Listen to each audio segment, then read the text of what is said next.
Ladies and gentlemen, the day is here. The bracket is here. The field of 68 is here. We've got all the teams that we are going to be seeing in the 2025 edition of the NCAA Tournament, and the Full Court Trap podcast is here to break it all down. And we're going to be doing it the only way that we can by filling out the bracket firsthand. Just the selection show ended a couple of minutes ago, and we're going to get straight into this thing. I am Luke Tackett here with Brandie Mac, Blake Smith, and Jake Roll. Jake Roll making an appearance for Selection Sunday. It's been a minute, Jake. How you doing? Yeah, it's been a minute. I'm doing good. I've been a little busy, but we're back.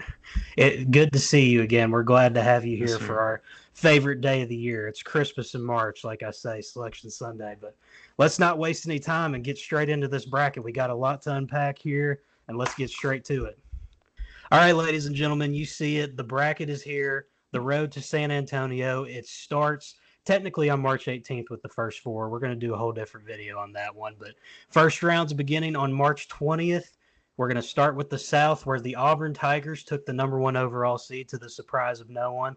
Brandie, I feel like we'll have to start here just because of the obligation of you being an Auburn fan. So what do we think about the 1 versus 16 spot here for your Tigers? I would imagine there's not too much concern whether it be Alabama State or the other St. Francis in that playing game.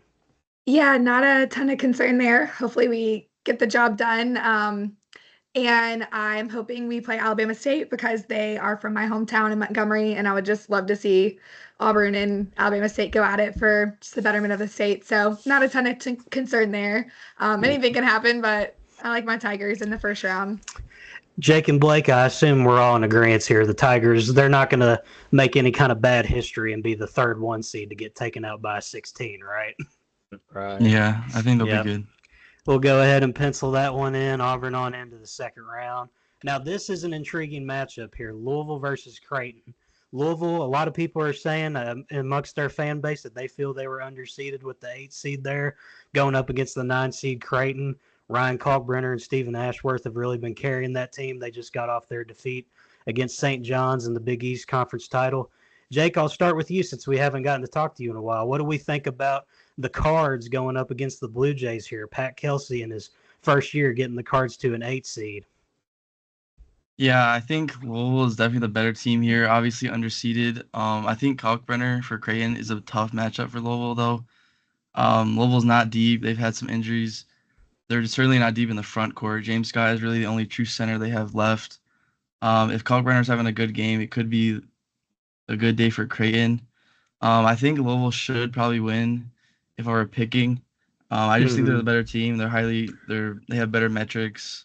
I think both teams are not that well battle tested, playing in the Big East and ACC obviously.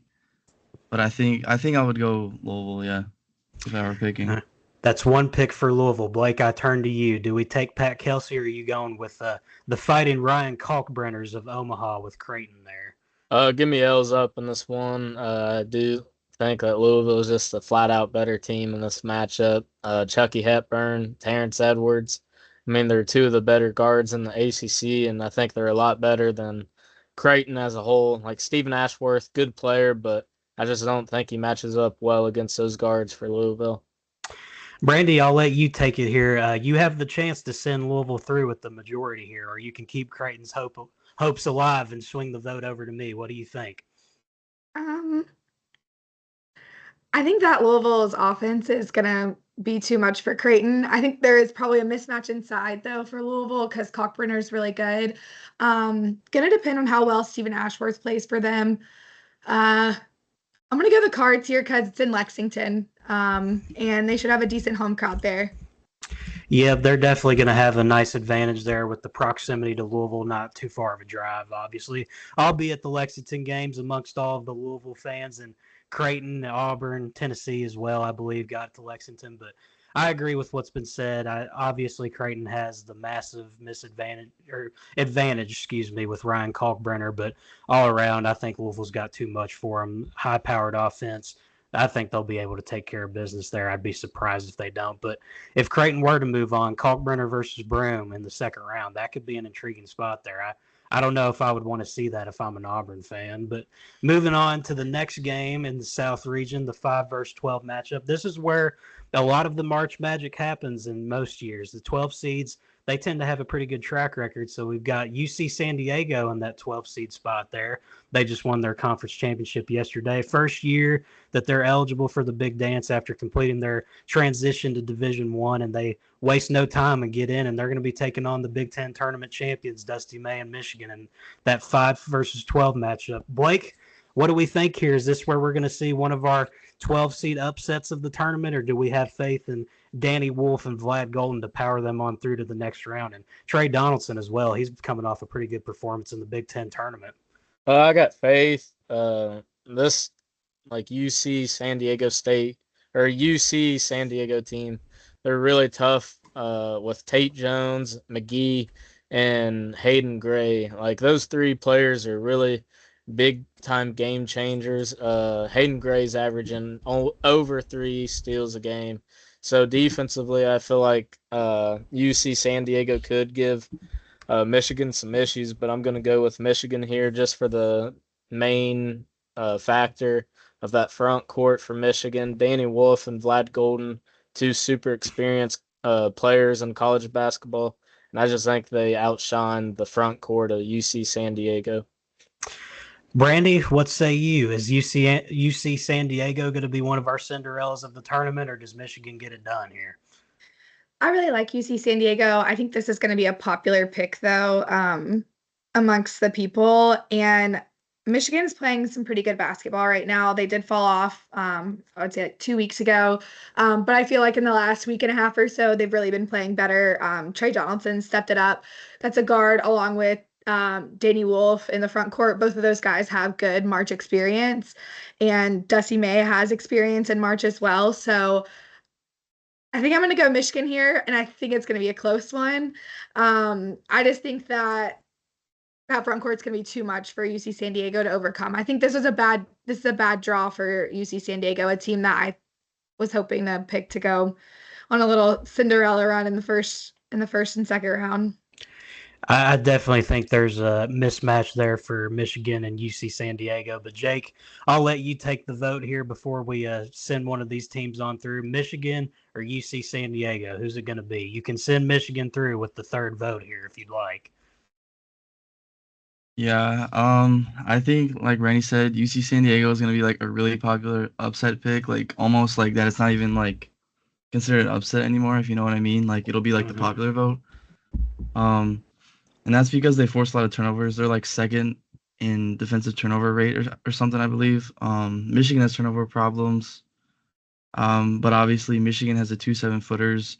UC San Diego doesn't have that much size, so I feel like each team has different advantages and disadvantages in this one, but I kind of want to pick UC San Diego, but I think I'm just going to go Michigan because I feel like the upset's just going to be like overpopulated. And Yeah, I agree.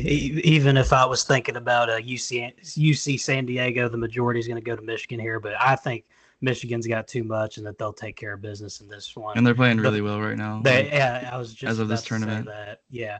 You always got to ride with a team that's playing hot coming into the tournament, and they're coming off a really great run in the Big Ten tournament. So moving on, Brandie, this one is going to probably bring back some bad memories here, but Yale, they're back in the big dance for a second year in a row. The 13 seed coming off last year when they upset Auburn. Now they're going to be playing the 4 seed Texas A&M.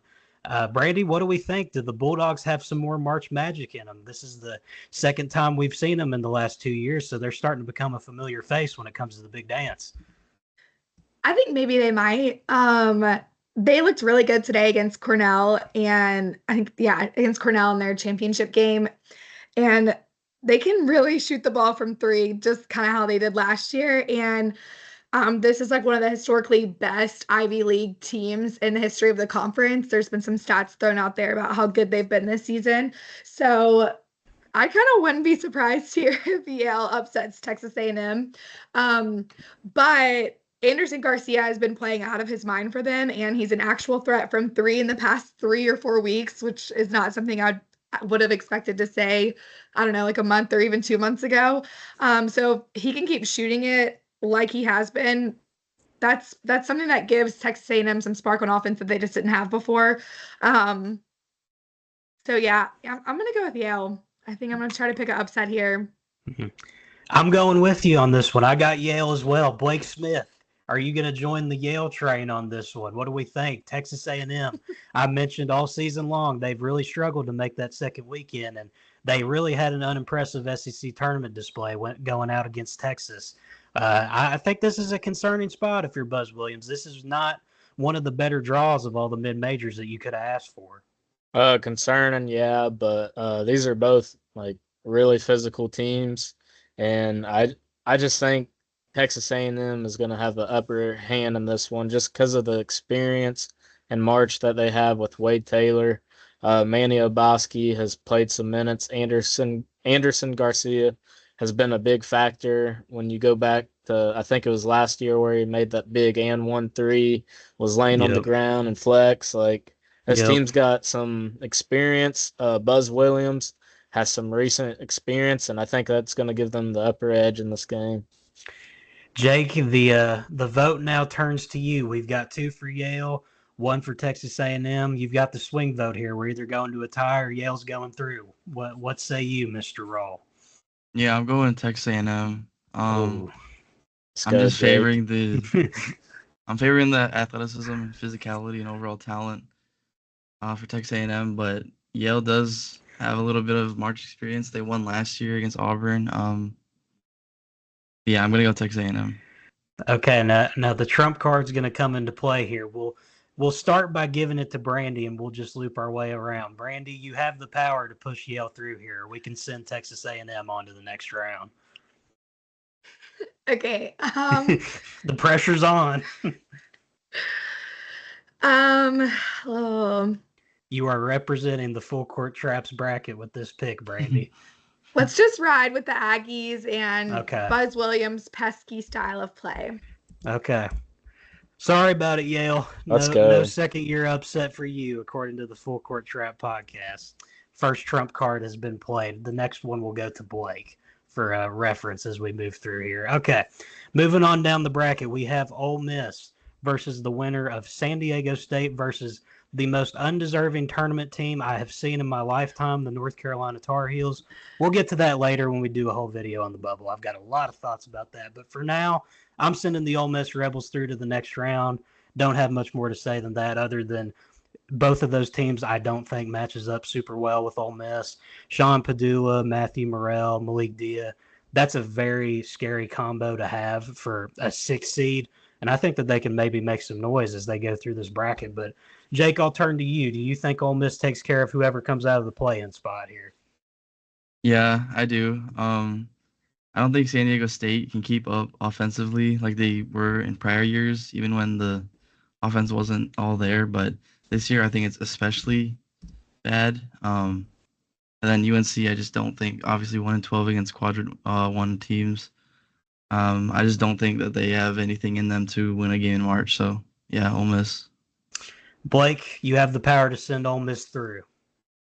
That's exactly what I'm going to be doing. I don't think San Diego State matches up fairly well with Ole Miss, and I think Ole Miss is just the better team than both San Diego State and the frauds of the tournament, UNC. Brandie, I'll let you get your opinion out, even though we already have a majority vote here. Would you be rolling with Ole Miss as well in this spot? Yeah, I'm rolling with Ole Miss here. Be interested to see who comes out of that SCSU UNC game. But I think Ole Miss gets their first tournament win in a really long time in this game. I like their offense still. I think they have fun guards, and I don't think that neither SCSU or UNC have the offense that has basically been a kryptonite for Ole Miss's defense because they switch so much and they allow so many open threes. I don't think that either SCSU or UNC can capitalize on what a lot of other teams have been able to against that Ole Miss defense. So we're going to see Ole Miss cause one of these teams to turn the ball over a ton because they do that really well, and they also protect the ball really well. So I'm rocking with Ole Miss. Fair enough. I think that's a pretty safe pick here in the South. Now, moving on, this is what I consider when I looked at the 3-14 matchups. I think this is the most intriguing one of the bunch. Iowa State, the 3 seed, at one point in this season, they were in conversations for a 1 or a 2, had some injuries, some rough play. Now they sit here at the 3 seed. They're going up against a 14 seed in Lipscomb. That they've gone up against some quad 1 opponents this year. They were scrappy with Arkansas for a while. They got blown out in Rupp Arena against Kentucky. But now they're coming out of the A-Sun. They obviously have the automatic bid. And Jacob Ognosovich, I'm just saying, look out for this guy. He averages around 20 a game, A-Sun Player of the Year. He's a pretty dominant force for them. And I could definitely see if we're picking a 3-14 upset, there tends to be probably about one a year. Mostly, it's rare that you see 2 of them. I think this could be the one here. I'm not going to straight up pick Lipscomb just yet. I want to hear everybody else's thoughts, but I think this is a compelling matchup. I'll start with you, Blake. What do you think? You said it best. This is a really compelling matchup. These teams honestly match up together like really nicely. They're both really solid on defense. They're both pretty good offenses as well. I do think this could be a game that could go into the Bison's favor here. I mean, they've been magnificent all year besides like against Arkansas in the second half where they blew it. And they've been on a tear down the stretch in the A-Sun. So I do think this is a game that could get scary for Iowa State, but I'm still going to take the Cyclones in this one because, I mean, Milan Mobsovich, or however you say it, Curtis Jones, those guys are just, I feel like, a lot better. Joshua Jefferson as well. He's one of the most underrated bigs in the country. I've talked about that a few times, and I think he's going to dominate in the interior in this one. Jake, I'll turn to you. What do you think about this 3-14 spot?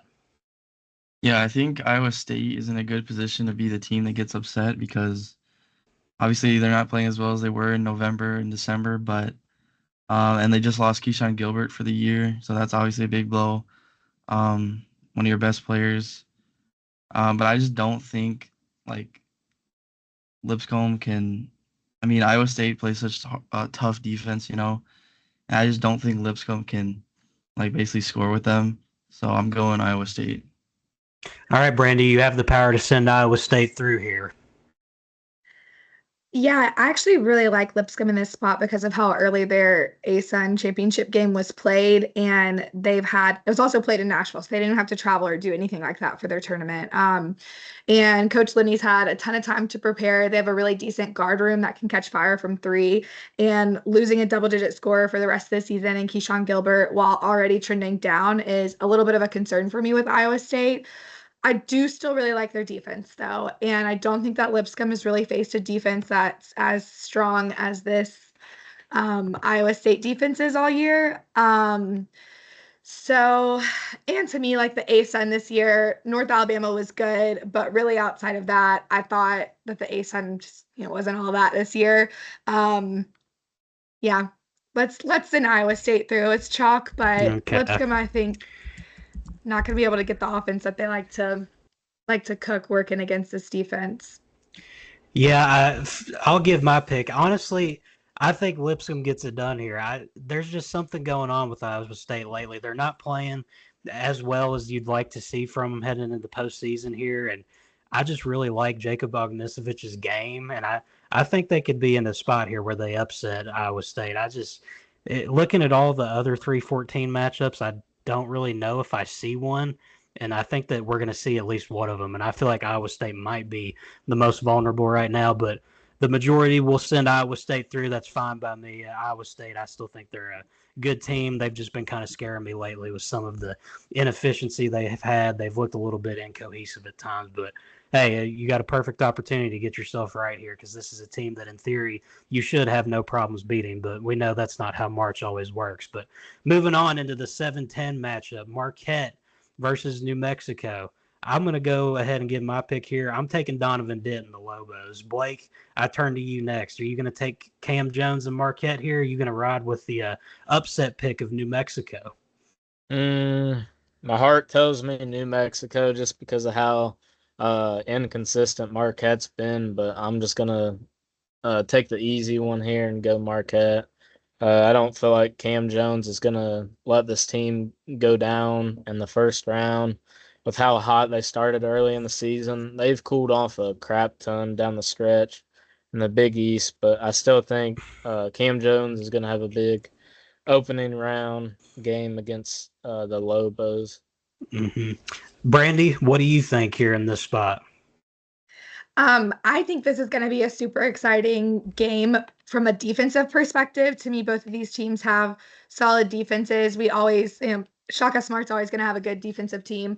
But I think I got to roll with New Mexico here. I love Donovan Dent, and I really like Nelly and their front court too. To me, the duo of both of them are really impressive.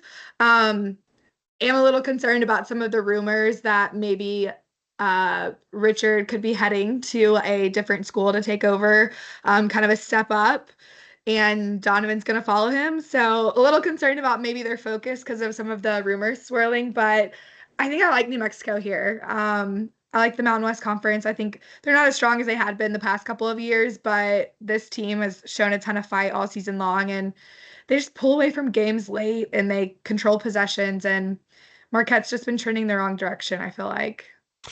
Jake, you're the deciding vote here. You can go ahead and send the Lobos through, or we're going to have a tie, and the trump card goes to Blake. Yeah, I'm sending the Lobos through. I think Dent's the best player in this matchup, and it's not as if I think they're better than Marquette, but I just feel like Dent is the type of player to at least win one game, Yeah. Come on. And I think they're kind of due for one too, because somebody correct me if I'm wrong. They got in. I know they got in last year. I believe their only game they got obliterated by Clemson. I'm correct in that, right? Yeah, I'm not sure. I want to say that I am. Also, you can talk about how Shaka Smart kind of has postseason troubles. Yeah. He definitely hasn't been Mr. March by any means. No. And that moves straight into my next one, Mr. March himself, Tom Izzo. They've got the 2 seed, Michigan State, going against Bryant. I'm going to go ahead and pencil in MSU. Does anybody object and want to make the case for Bryant? By the silence I hear, I can't see anybody because I'm looking at the bracket. I'm going to imagine nobody's objecting. Yeah, we were all shaking our heads. Okay. Yeah, you guys are going to have to give me a little bit of cues of what the mood is here because I'm just looking straight into a bracket. But yeah. Move on. Michigan State. Bryant, congratulations on punching your ticket, but the road ends here. The Spartans are a phenomenal team. They're going to keep things rolling. But now we're just going to keep it with the South. We'll go through each region individually, working our way into the Final Four. Now we've got Auburn versus Louisville. Brandie, I'll swing it back to you. Is War Eagle flying into the next round against Pat Kelsey's Cardinals?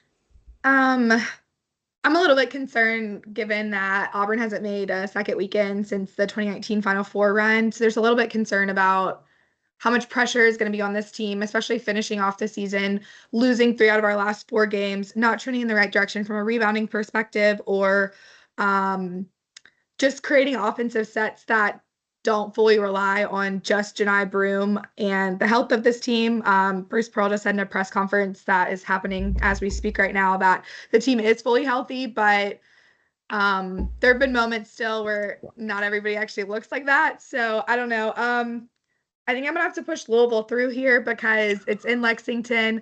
I think this is a mismatch for Auburn or mismatch for Louisville, but I'm concerned about Auburn's chances getting to a Sweet 16 when Bruce just hasn't shown tournament success, and Louisville still seems to be playing good basketball, even though they're down a ton of players, injury throughout the year.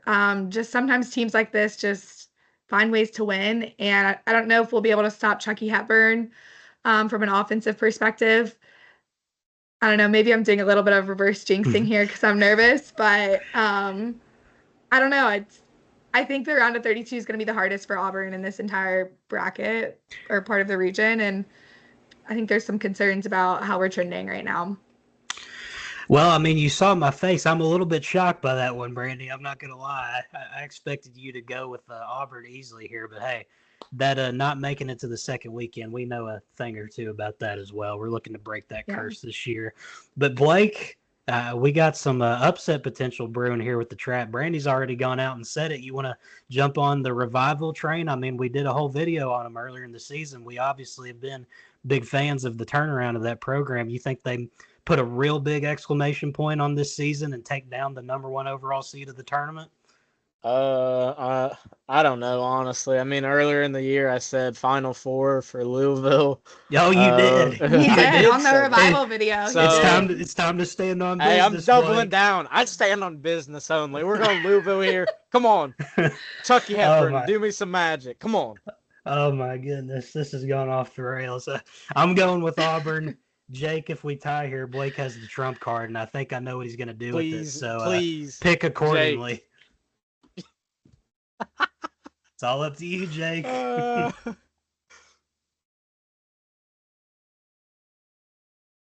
Your mic's off. Oh yeah, you're muted, Jake. I was wondering why. Okay. I was wondering why. No, yeah, I was Jake. asking. I was saying, isn't this just basically Louisville either way then? Because I either pick them or I pick Auburn and Blake trumps. That depends on if Blake wants to use his card now or if he's got something up his sleeve. So just pick with your gut first. Yeah, I was picking Auburn because I don't think Louisville has the depth, but it's gonna be Louisville anyway now. Okay, Blake, you can make it official here. Are you going to use the trump card and send the cards through? Oh my god. Nah, I'm kidding. We're going War Damn Eagle here. Yeah, okay. I'm done with the trolling. Okay, well, Blake had us in the first half, not going to lie. Auburn fans, you survived a scare in this part of the video. Blake wanted to keep things spicy. Look, I'm going to get cooked for saying that. Yeah, Brandie, gosh. Have some Brandie's faith, Brandie. Look, the craziest stuff happens to Auburn. You guys wouldn't understand. Hey, No, when I was muted. Try me. When I was understand. When I was muted, I was literally saying, is there any point in me even choosing here? Blake had to keep the viewers on their toes. I like it. We'll move on from that and get into Michigan versus Texas A&M, the 5 and the 4. I'll start it off here. If this is the matchup, I like Michigan.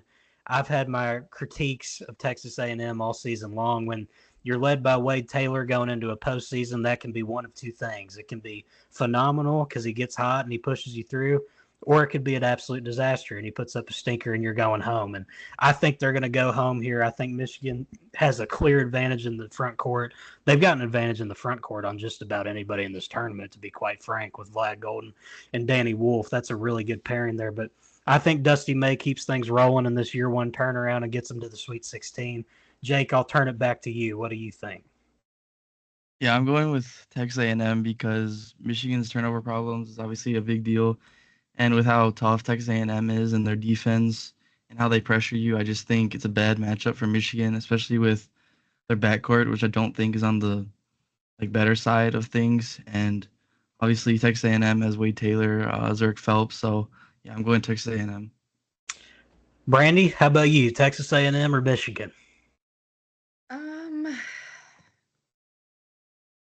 I think I'm going to go Michigan here. I just think they're playing very good basketball right now, and they just won their conference tournament. And they did so in the last two games in kind of really exciting fashion. And those are the types of things that really propel teams forward. And I don't really know if Solomon Washington's going to be able to stop Danny Wolf and Vlad Golden. Texas A&M's athletic, and Solomon Washington has size, but outside of that, I feel like they're a tad undersized. And I don't think, just coming from Big Ten basketball against SEC basketball, if Texas A&M is going to be able to adjust to the whistle in NCAA tournament, because they've benefited a lot from Wade Taylor getting a whistle in his favor, in my opinion, and conference play. So I'm going to go with Michigan here. All right, Blake, it's in your hands once again. You didn't use the trump card last time. We've got a possible split vote going here. What do you think about the Michigan Texas A&M battle? So last time these two teams actually faced off in the NCAA tournament was 2018. Michigan put belt to ass. Michigan had 99 points, I think it was, against A&M.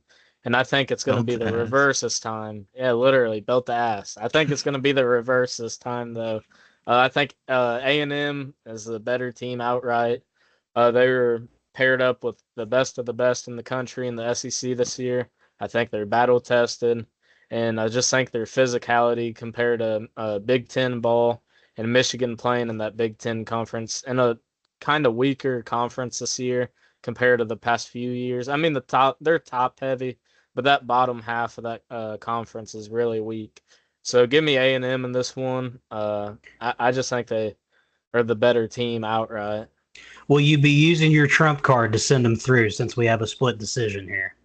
Can I save it if I don't use it here? You can, yeah, but if you want Okay, you your know pick what? going Just through, send A&M to the send the Sweet Aggies 16. through. Yep. Okay. Yep. The Aggies are moving on. Me and Brandie tried to fight for Michigan and failed miserably. Mr. Smith sending the Aggies on. All right, moving down the bracket, Ole Miss, Iowa State. This would be a very exciting matchup if we get it. I think that Lipscomb might get Iowa State there, but we'll roll with what we've got here as a group. If it's Ole Miss versus Iowa State, I'll just start it off right here. I'm going Ole Miss. Brandie, how about you? Oh man. This would be a really interesting matchup if we Yeah. do end up getting it. Um, I feel like Ole Miss kind of struggled against teams that have better defenses, so I think I would have to go Iowa State in this one. But I think the front court for Ole Miss would really have to step up, kind of similar to how they did when they beat Tennessee here towards the end of the season recently.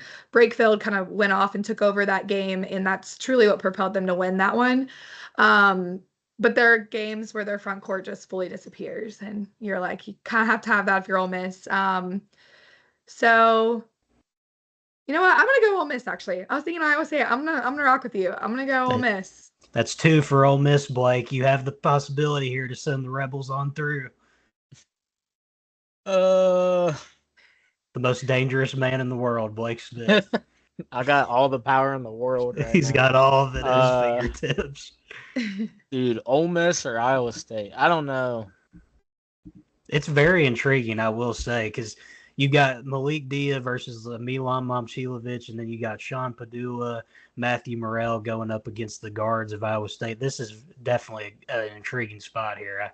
I don't envy your decision, Blake, as you are the swing vote, possibly. I'll go with my gut. Ole Miss, I think Malik Dia is going to have a big game, to be honest with you guys. He just improved a crap ton this year. He was even a good player at Vandy and Belmont beforehand, but I just think he's elevated his game a lot more. Sean Padula, really experienced player, and I think Iowa State's later season struggles are going to be shown here in this matchup, and their health issues. I mean, they got Curtis Jones back, but Keyshawn Gilbert being out for the season's a huge loss, going against a ton of experience in Ole Miss. All right, Jake, I'll make sure you get your say out, even though the vote's decided. Ole Miss or Iowa State? Yeah, I was gonna go Iowa State. Okay, I got you. Yeah. Well, sorry, buddy.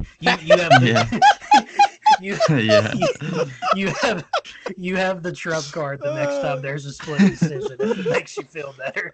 Okay, moving on. We've got New Mexico versus Michigan State. Excuse me, Blake's got me tripping over here. But this is a very exciting matchup as well because Donovan Dent. I feel like this is a spot where he could really stamp himself as a March Madness just type of player that we all love. I mean, most of the college basketball fans around the country know the name by now, but the casuals that are coming in for this tournament, they're going to be looking for somebody that's exciting, an underdog story, and New Mexico and Donovan Dent provide that in this spot here against Michigan State.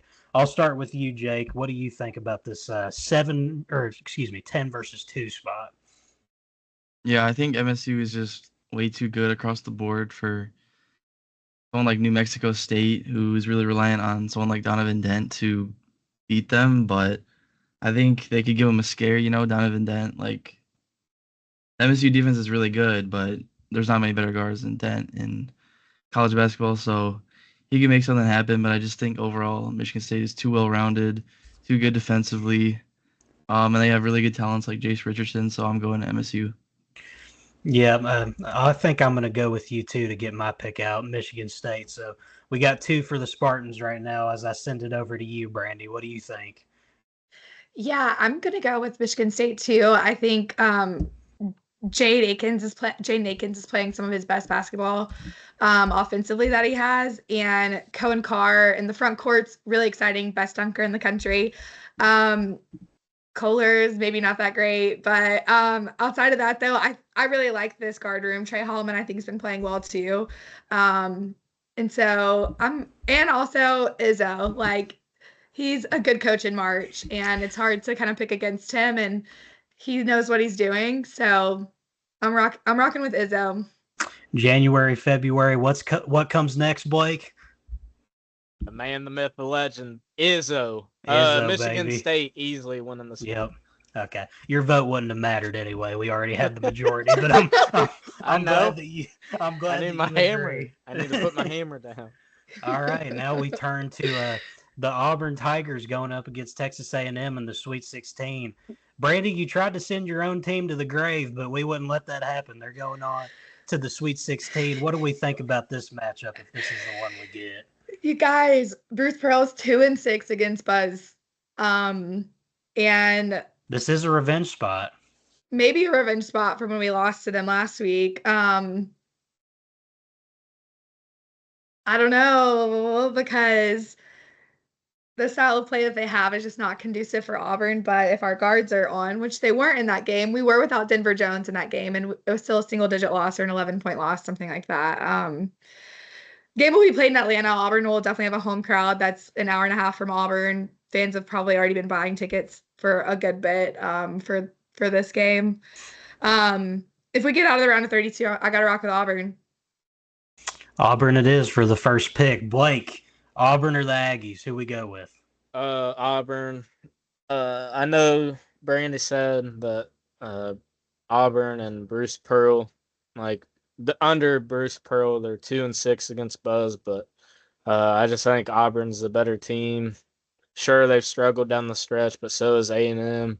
I just think Auburn is a much better team, top to bottom.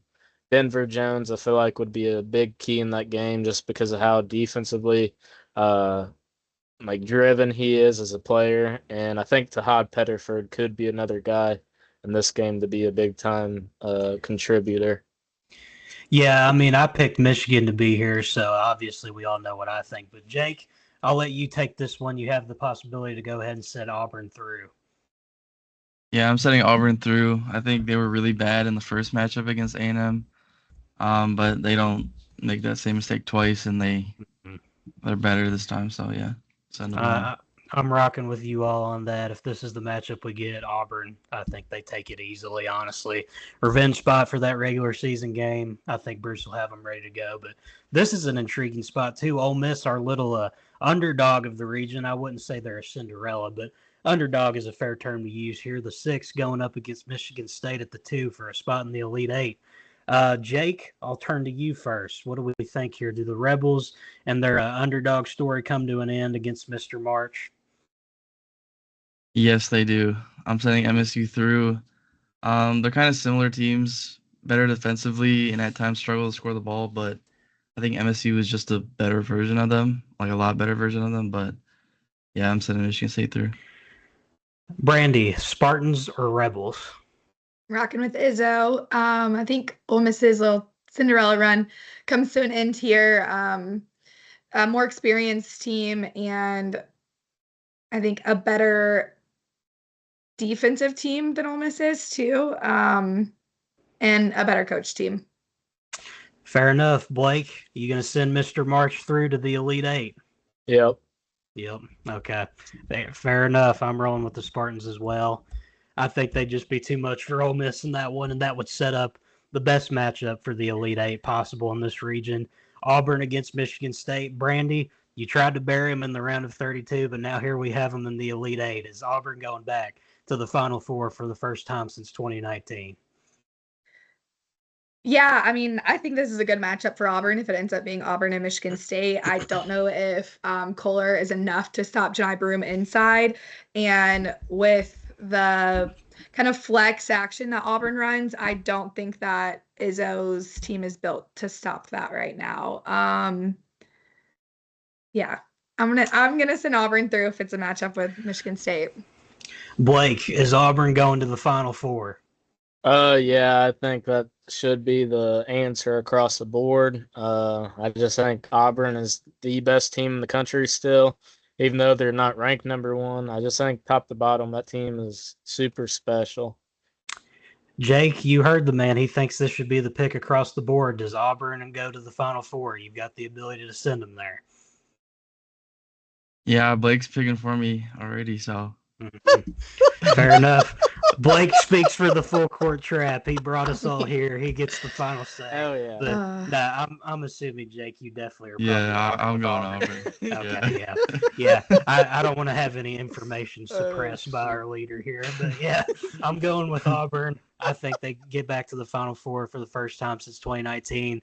This bracket, I really think it is a good draw for them overall. But like Brandie said, honestly, the biggest issue I think for them is going to come in that second round.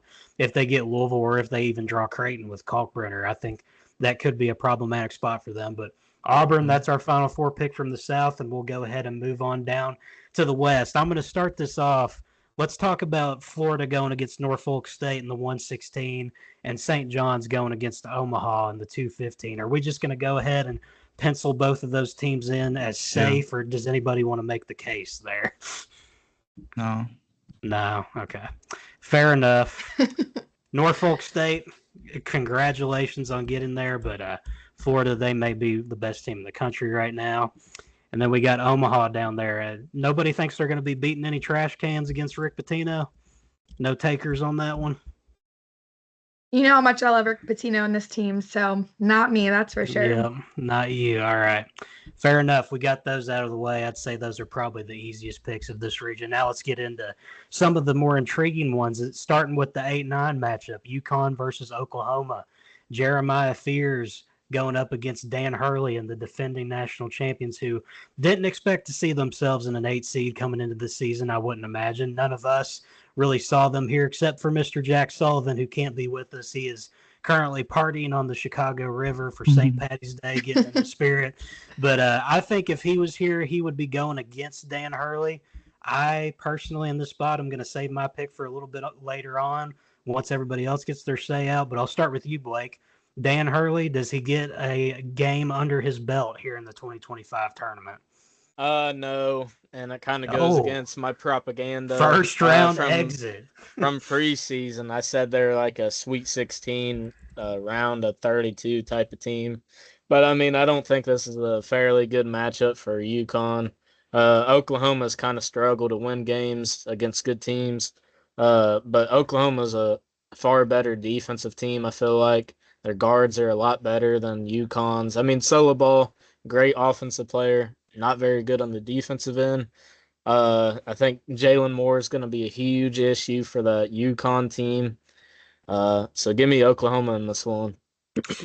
Jake, what do you think? Does Dan Hurley get a win under his belt, or is it going to be a first-round exit for the defending national champion?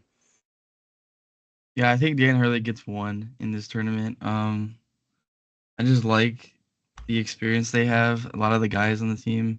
Well, I shouldn't say a lot, but a couple, obviously. Big time contributors like Caravan, and obviously they've won 12 straight in this tournament. So Oklahoma doesn't have a player on the team with March experience. When I say that, I mean like obviously with deep runs. I think they have like a few transfers that have a game or two under their belt, but I just think UConn is too experienced in this tournament to lose like in the first round. But I will say Jeremiah Fears has been playing like the best guard in the country recently, so I don't know, but yeah, I'm going UConn. Yeah, Jeremiah Fears, he's going to be a pro. Absolutely love his game. He played phenomenal in the SEC tournament. Really liked what we saw out of him. But Brandie, we've got a tied vote right now. I'll turn it over to you.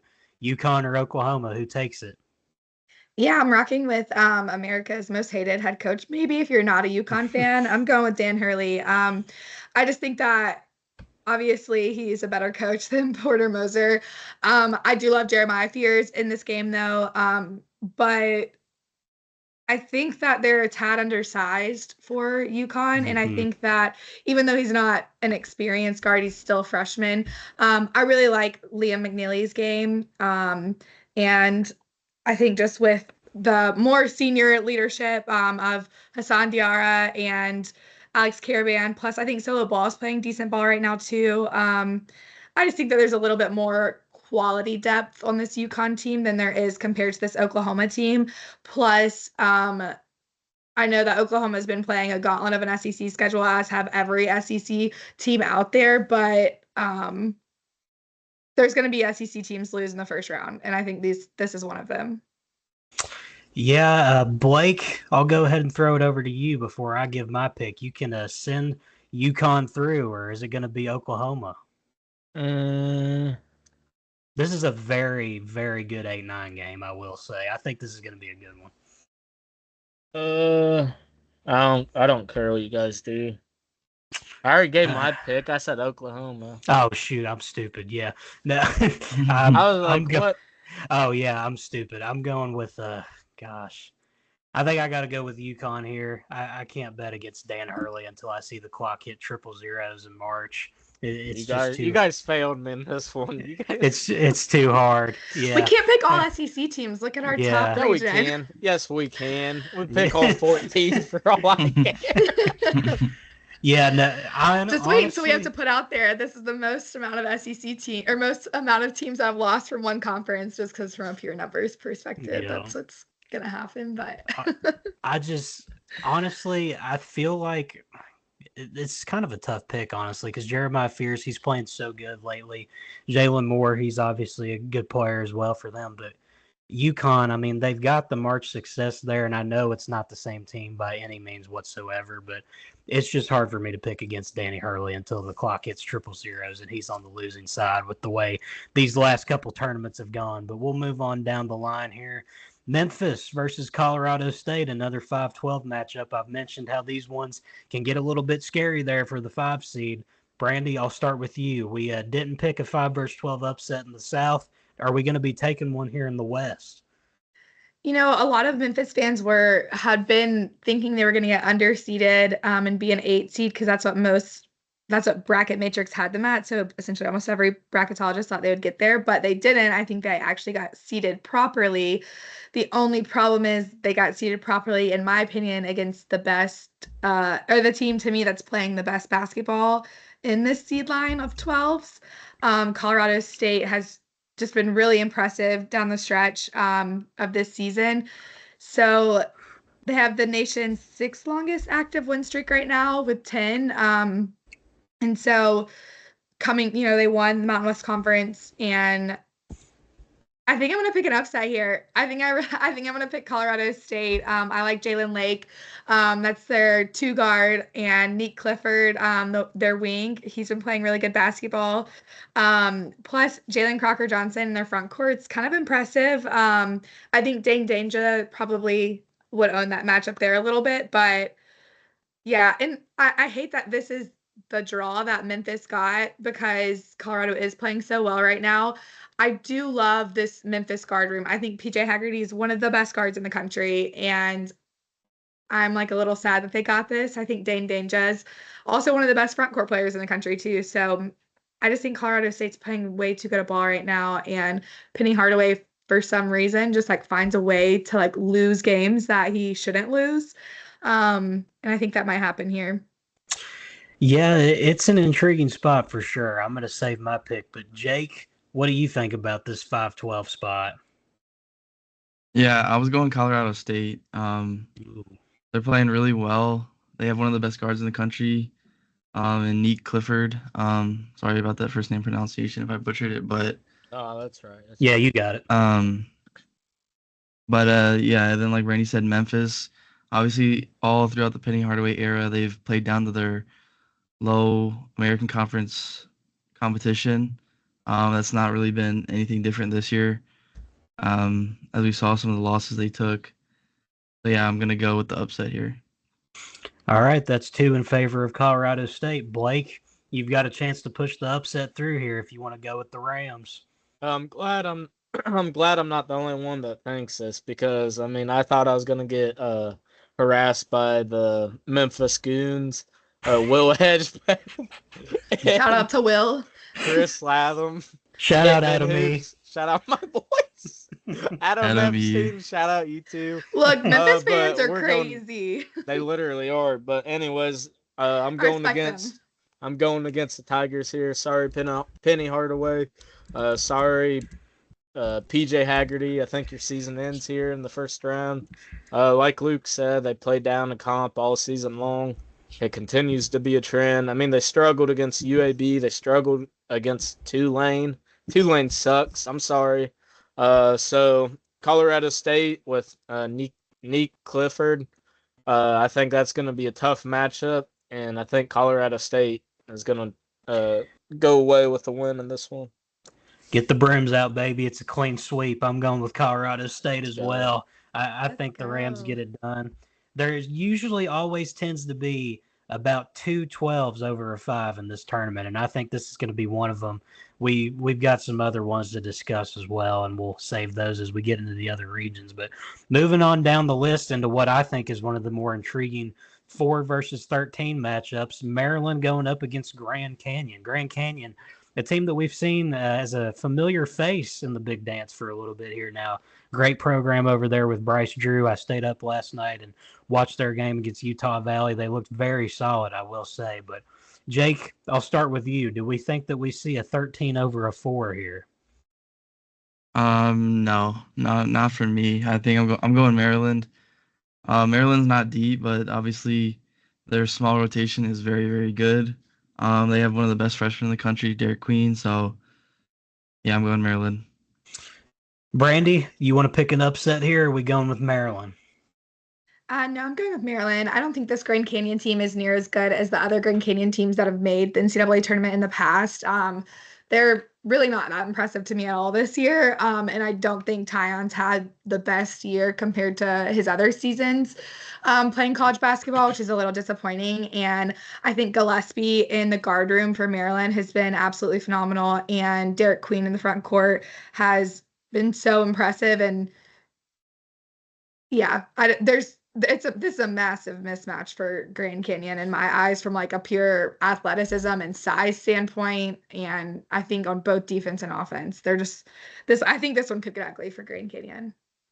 All right, Blake, you got a chance to make this pick interesting. Do you want to hold it down for Grand Canyon, or are we pushing Maryland through to the next round? I'm pushing Maryland all the way through this game. I mean, Jake and Brandie kind of hit on it already. But Tyon is basically the Caleb Love of the walk. I mean, he struggled really bad scoring this season. I mean, he's still second in scoring on the team, but he shot 21% from 3, and his points per game average went down like 6 points from last season. And his overall field goal percentage took a shot to like it's I think sub 40%. So yeah, this Maryland team is far better than Grand Canyon. So yeah, give me the Terps. Terps, I'm going with them as well. Clean sweep. I don't think we see Grand Canyon pulling off any magic here, but shout out to them on getting the automatic bid again and making it to the big dance. That's an accomplishment in itself. But moving on to a team that probably got one of the worst draws they could have hoped for, the Missouri Tigers, the 6th seed going up against the 11th seed Drake. Drake is in the top 50 in the net, I believe, if I'm not mistaken, and they've absolutely ran through their season this year. They've got good wins against the likes of Vanderbilt. They also took down Kansas State, if my memory serves me correctly. And I'm going to go out and say it. I think they get it done here. They were a popular pick. I believe it was last year, if I'm not mistaken. And I think I'm going to rock with them here. I think they get it done against the Tigers. Brandie, I'll start with you. Are you going to join me on the Drake train here? Yeah, I think Ben McCollum's a great coach, and they did a great job in their conference tournament. This, I think, is going to be a popular pick the same way that it was last year too. But this Drake team is pretty high in the predictive metrics for being a mid-major team. And honestly, like Missouri just hasn't been playing that good of basketball, and I don't really know what the health status is on Mark Mitchell right now either. So I think this Missouri team will only go as far as Caleb Grill on offense will take them. So I think I'm going to rock with Drake here, which might be like a little bit of a trendy, I might be falling for a little bit of a trendy mid-major pick here, but I just really liked what I saw from Bennett Sturts in their conference tournament. And I think that that Ben McCollum has just done a phenomenal job, and he'll continue doing that, at least getting a win here against Missouri. Yeah, when it comes to trendy mid-major picks, I think this might be the trendiest of them all when you look at this thing top to bottom. But it's well deserved because, I mean, this Drake team, they're legit. This is a tough draw for Missouri. We're not just saying that for clicks when we talk about this. This is not a good draw for them. Blake, you have a chance to be the third vote that sends the underdog Drake into the next round if you want to go for it. I think I'm gonna do it too, just because of how well coached that team is. I mean, taking a team of basically all D2 guys, bumping them up a level, having a coach that coach these guys at the D2 level, and to be able to transition as well as he has. I just think they're the better. I don't know about better team as a whole, but I mean, I do think this is a game that, uh, like both these styles of play between the teams aren't the same. Drake's more high power, like transition based. Well, not transition based, half court based.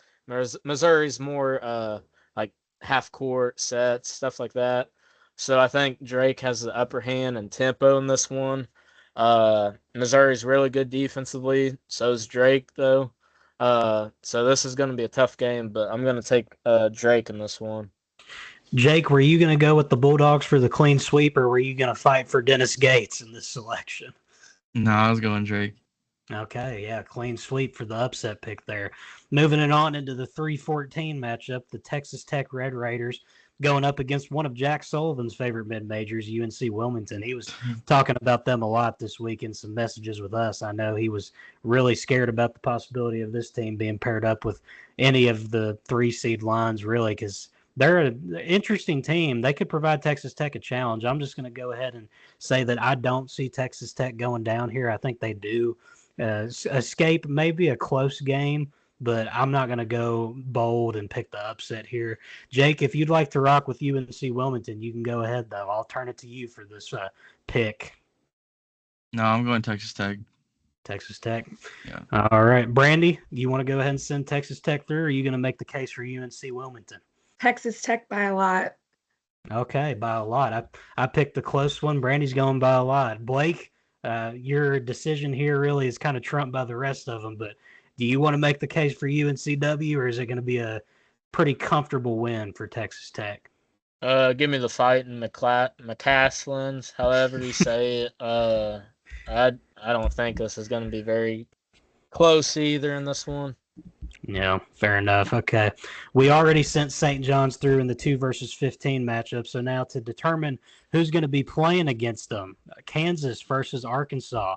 Arkansas getting the 10 seed, Kansas at a 7 seed. Really a crazy sight to behold considering Kansas was the preseason #1 team in America. Arkansas started off league play 0-5. They turned their season around and managed to find their way into the big dance. Rumors are that not rumors, actually. John Calipari told John Rothstein a couple days ago that Boogie Flan will be making a return for the NCAA tournament. Now, when they did have Boogie Flan, that was during that part of the year where they really kind of looked like they were struggling. And now, Duthiero, he's listed as doubtful for the first round matchup. So, Blake, this is a very interesting spot for Arkansas because they're kind of going to be looking like a different team than what we grew accustomed to when they started their turnaround in that win against Kentucky. And I'm not sure what to think of this matchup. It's going to be a very interesting one, but I'll let you take a shot at this first. Who you got, the Jayhawks or the Razorbacks? This is honestly like a teeter-totter type of match. Like I could see it going either way. I mean, Arkansas started out 0-5. Kansas struggled really badly in spurts this season, late in the season. But with Boogie Flan coming back, I do think Arkansas can win this, even with Adu being out. Kansas, I don't know. They just don't move me. Their issues continue to be spotlighted. AJ Stores improved a little bit, I feel like, here in the Big 12 tournament, but I still think there's a lot of things that should click that haven't clicked yet for that Kansas team.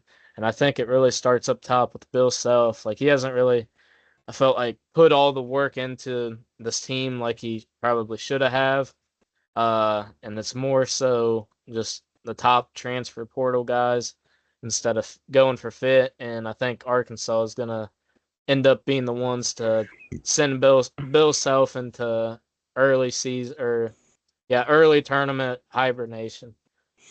Brandie, this is the battle of the underwhelming teams of the season, really. We didn't expect to see Kansas as a 7, and we didn't expect to see Arkansas struggle as much as they have. So this is a very compelling matchup. I know me and you were gassing up Kansas in the Big 12 tournament. We sent them on through to the final. That didn't come to fruition, but they're going to have a chance to redeem themselves here against an Arkansas team that has been kind of hard to get a read on throughout the season. Yeah, I mean, it could be exciting to see Boogie Flan kind of perform in the tournament. Who knows how he's going to be coming off injury? I feel like players always underperform in their first couple of games back.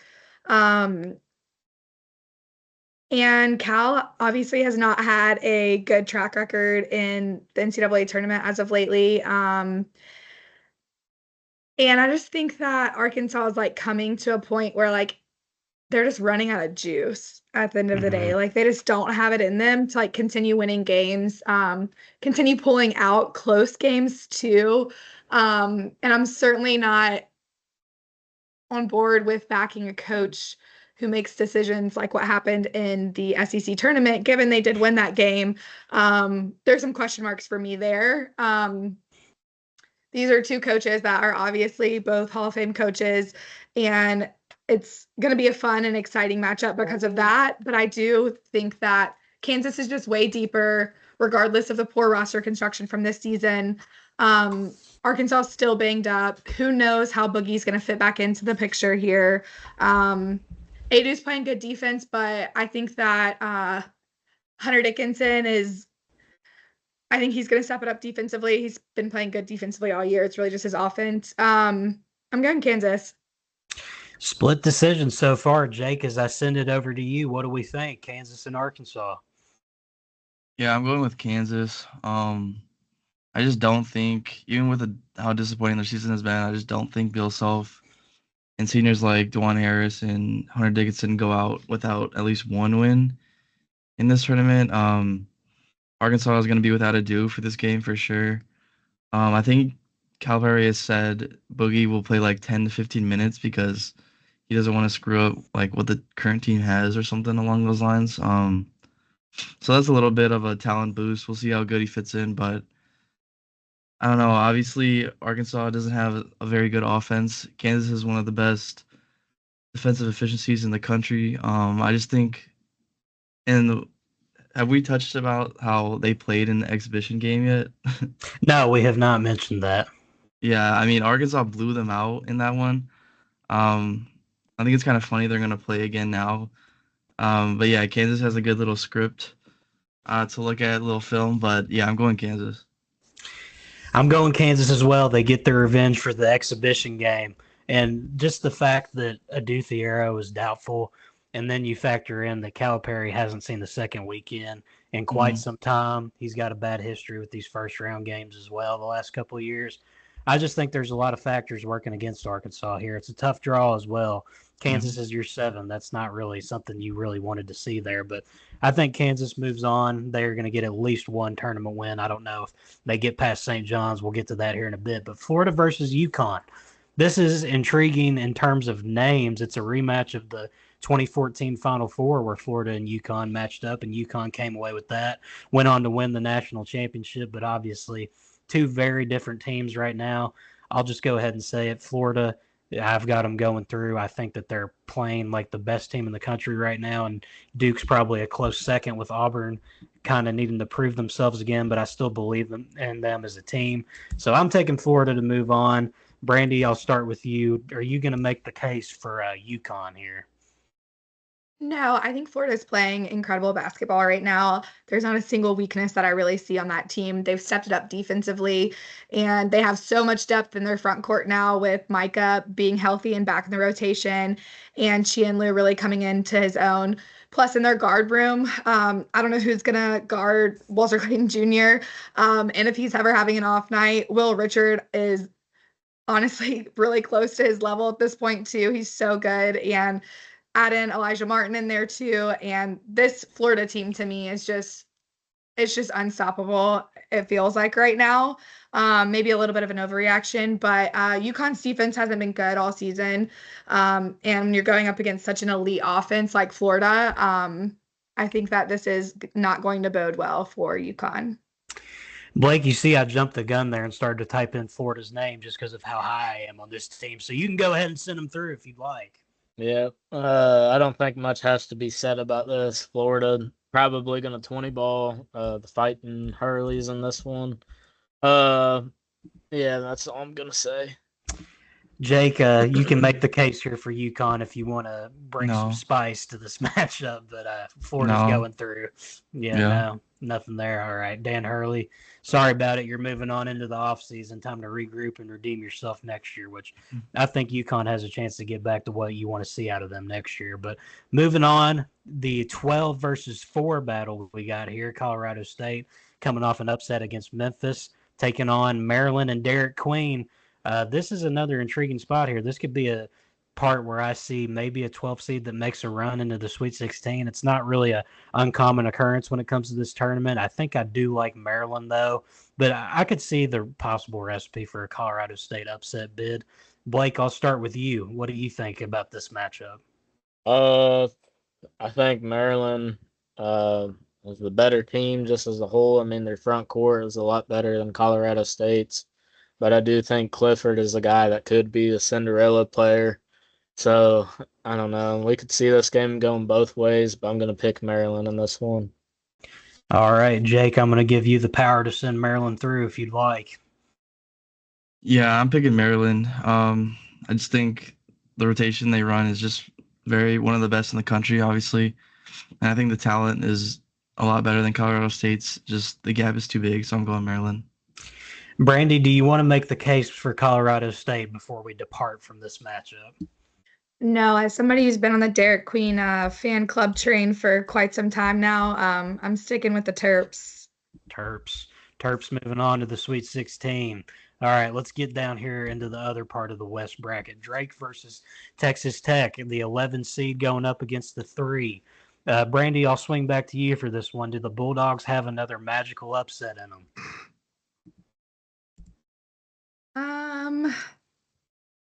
I don't think so. I like Texas Tech. Like JT Toppin.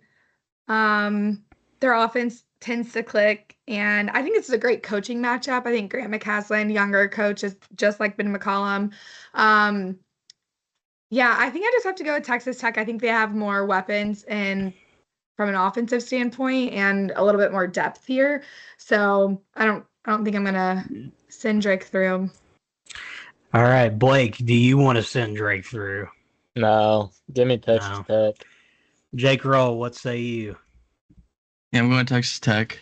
Texas Tech. All right, we're going with the Red Raiders across the board here. Yep. Drake, good upset spot there against Missouri. I think you've got a pretty solid chance of picking up one tournament win, but the road ends there. That's a pretty rough 3 seed to draw, assuming they don't get picked off. Now we got a really good coaching matchup here. Bill Self versus Rick Pitino in the second round to move on to the Sweet 16. Kansas, St. John's. Blake, I'll start with you. What do we think about this one? I think Pitino is going to be the factor in this one. I just think he's coached his team a lot better, obviously. He got the right pieces together this year. RJ Lewis Jr.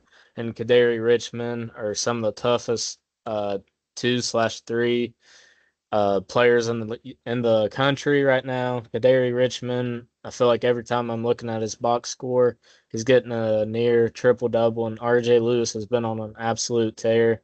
So give me St. John's semi-easy in this one. I think St. John's defense is going to be too much for him. College basketball casuals, if you're just now tuning in, get ready to learn about RJ Lewis because I think he's going to light this tournament up. Brandie, you've been a big fan of St. John's all season long, and I don't imagine you're going to go against them here.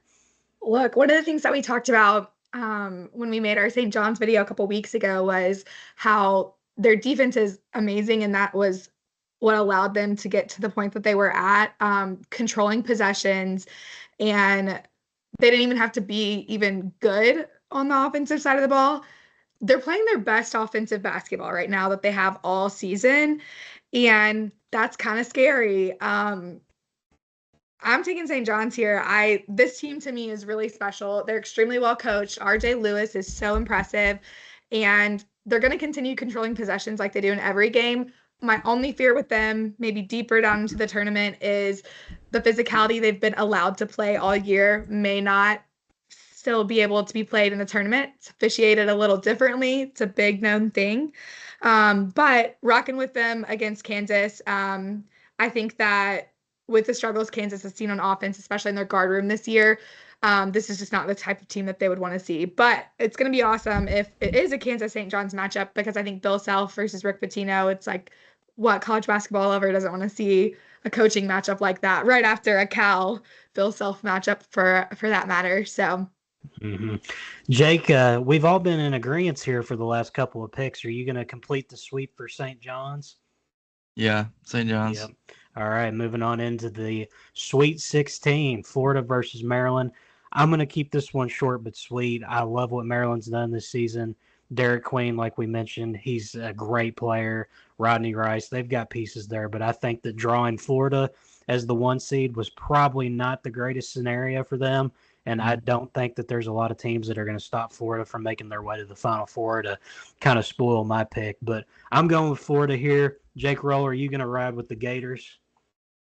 Yeah, Florida playing like the best team in the country right now. Maryland's good. I just don't think they can go top to bottom with Florida, with how many pieces they bring off the bench, how quick they're able to run and score it. Yeah, Florida. Brandie, do you want to go ahead and push the Gators through? Yeah, I'm pushing Florida through. This might be a team that matches up somewhat decently athletically with Florida, but I just don't think that they'll have the horses to get enough offense off against this Florida offense. I think it's any team Florida plays is going to end up being turned into a track meet, and not sure Maryland can pace with that. Blake, do you want to send out an olive branch to the Maryland faithful that are going to be upset about this pick, or are you riding with the Gators as well? It's chomping season. Florida by a lot. Well, not a lot. I'm sorry. By like 6 or so, 5 or 6. I think it'll be a competitive game, but I just feel like this is a really bad draw if you're Maryland looking to try and make some noise against a 1 seed. But moving on, this is a very compelling matchup. I really like this one if we do end up getting it. Texas Tech versus St. John's. I'm going to hand it over to St. John's and Rick Pitino's #1 fan to start off this game. Does St. John's make it into the Elite Eight? Brandie, go ahead. Oh, man. This is a really tough draw for both of these teams. Yeah, I got to rock with St. John's. I think that they can get it done.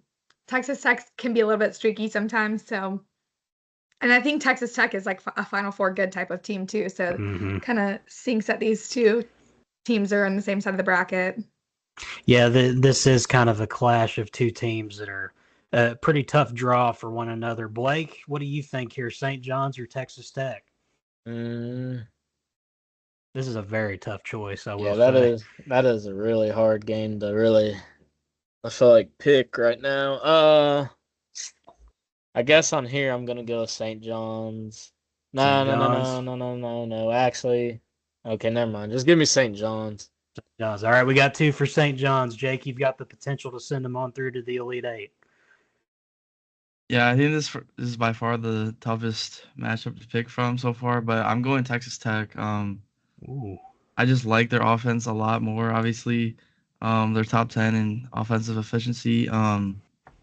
They have so many different options, and their defense is not to be overlooked too. I think they're one of the most balanced teams. Obviously, when you look outside of like the 1 seeds, even as a 3 seed, I think you could say they should have been a like their under seed should have been a 2 seed. But yeah, I like Texas Tech in this one.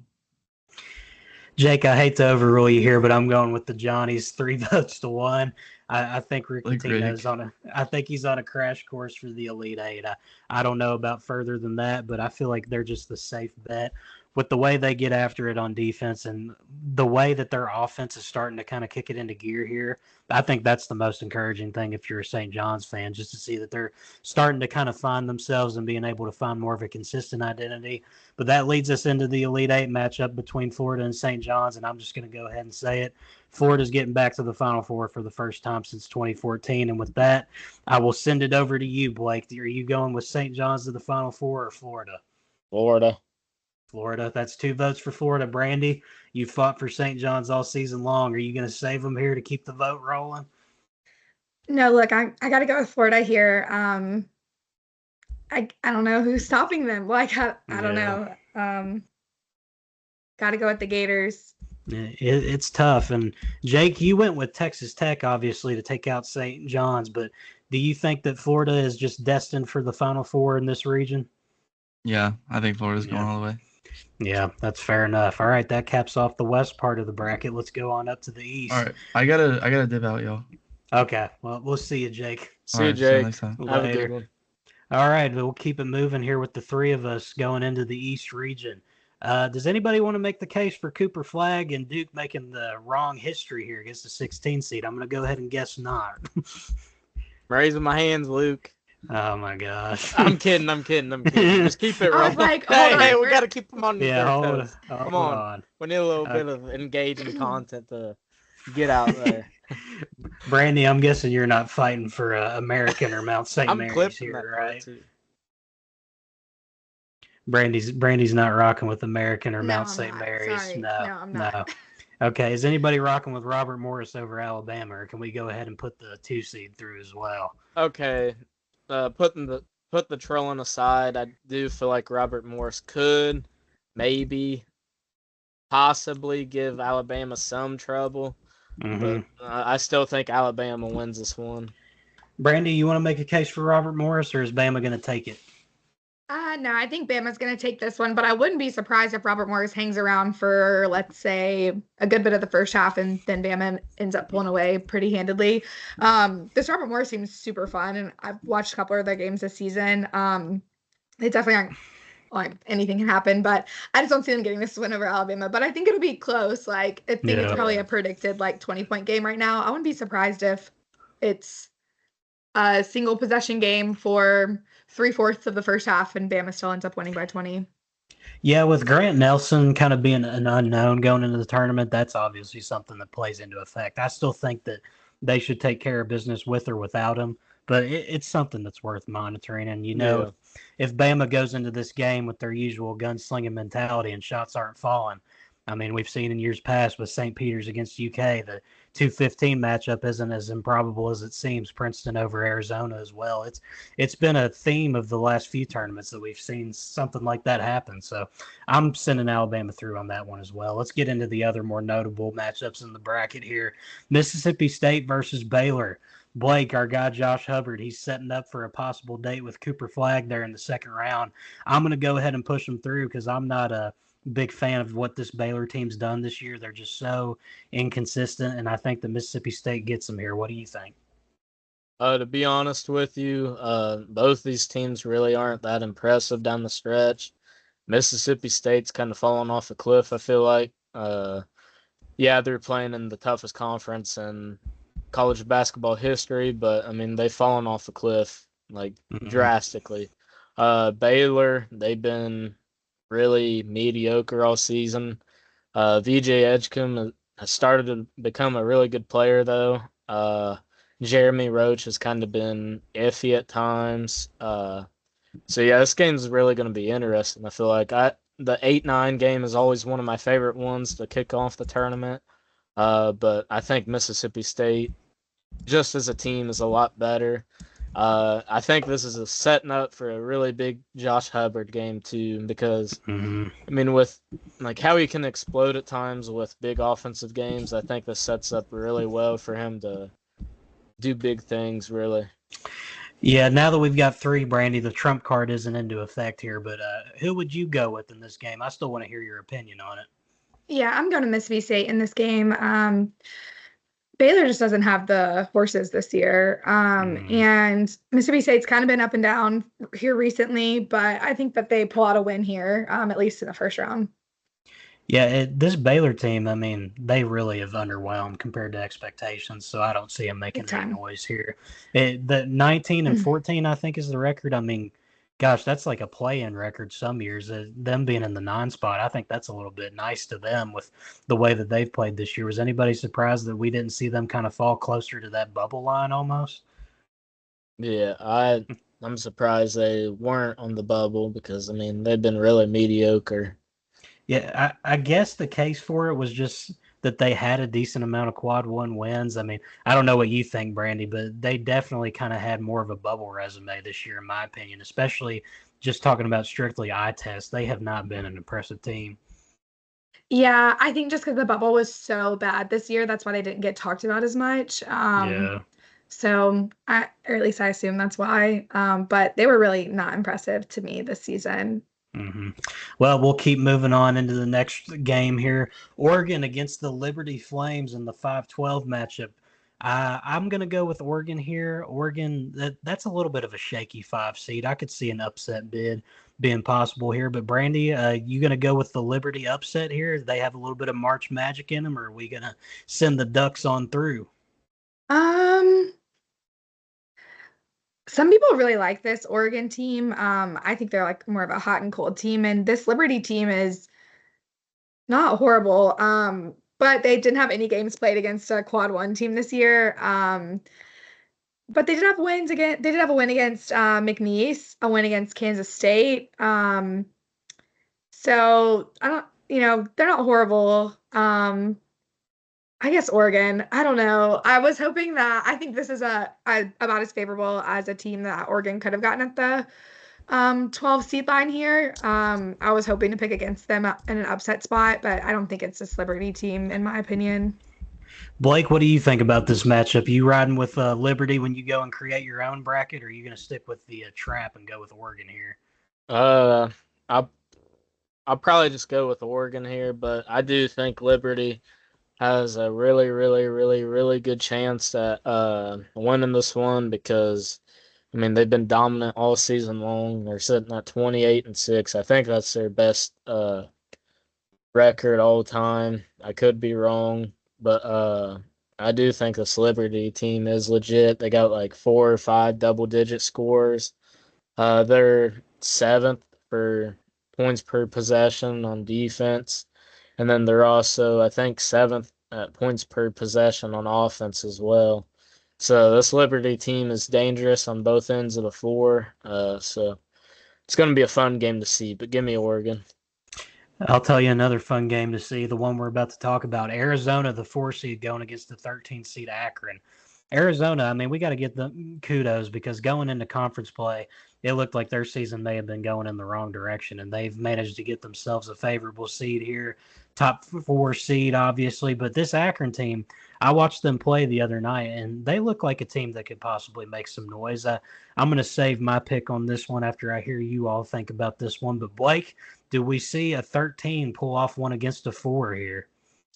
Uh, I kind of want to say Akron just because of my good friend Josiah Harris going there, but I think I'm gonna go against my friendship here, and I'm just gonna flat out pick Arizona. I think they're the much better team, but I do think this Akron team, just like I said about Liberty, can give this Arizona team some issues. I mean, Arizona offensively has had a lot of trouble at times. Caleb Love, I mean, it's been basically the biggest story of his college career. He's either on or he's really, really off. Mm-hmm. And if Caleb Love is off in this game, and guys like Jaden Bradley, uh, what's his name, Del Rosa or whatever, Mm-hmm. the point guard, if those guys aren't on, then I mean, we could be seeing Akron win this game. All right, Brandy, you can make the case for Akron here if you'd like. This Arizona team has been a top metric team all season long, and at the very beginning of the year, they just weren't winning games. They've been top 15 in predictive metrics though, all season long. And it was like, why is this Arizona team not winning games? And they had the talent, Caleb Love, Jaden Bradley. Caleb Love, take him as he is. Sometimes he looks like the best player in America. Other times it's like what is he doing? But I actually super love Carter Bryant, kind of in their, I guess, more of a wing front court type of player. He's really stepped up and been great. Tubby Awaka's had an okay season. I still like this Arizona team. I think they're well coached. I like Tommy Lloyd. And I think they get the job done here against Akron. This is a team that I think is a good mid-major team, and I was really hoping that they would get matched up with maybe an overseeded high major team. But I think that this Arizona team just has too much depth to overcome what Akron, the style of ball that Akron plays with too. So yeah, the offense for me for Arizona is what gets it done here. And Akron has a decent offense actually, but their defense is so bad that I just don't think that they're going to be able to stop Arizona. Fair enough. I think Arizona gets it done. I'm going to think a little bit about this one, though, because Akron, I think it's a tricky spot. But Arizona, I think they're safe for at least one round, at least where things stand now. Moving on to the 6-11 matchup, BYU versus VCU. Battle of the three-letter schools here going on. I'm going with BYU to lead things off. Richie Saunders, I think he's going to explode in this one and at least get them one game under their belt, possibly more. Kevin Young, he's done a tremendous job with that program to have them at a 6 seed in his first year, and then he's got A.J. DeBanza coming in next year. So who knows? We could be looking at him this time next year as an even higher seed. But Blake, are you going to make the case for VCU here, or are you rolling with the Cougars of BYU? No, give me BYU. Like you said, Richie Saunders. I think he's primed for a big game here. He went off against Iowa State there in the Big 12 championship.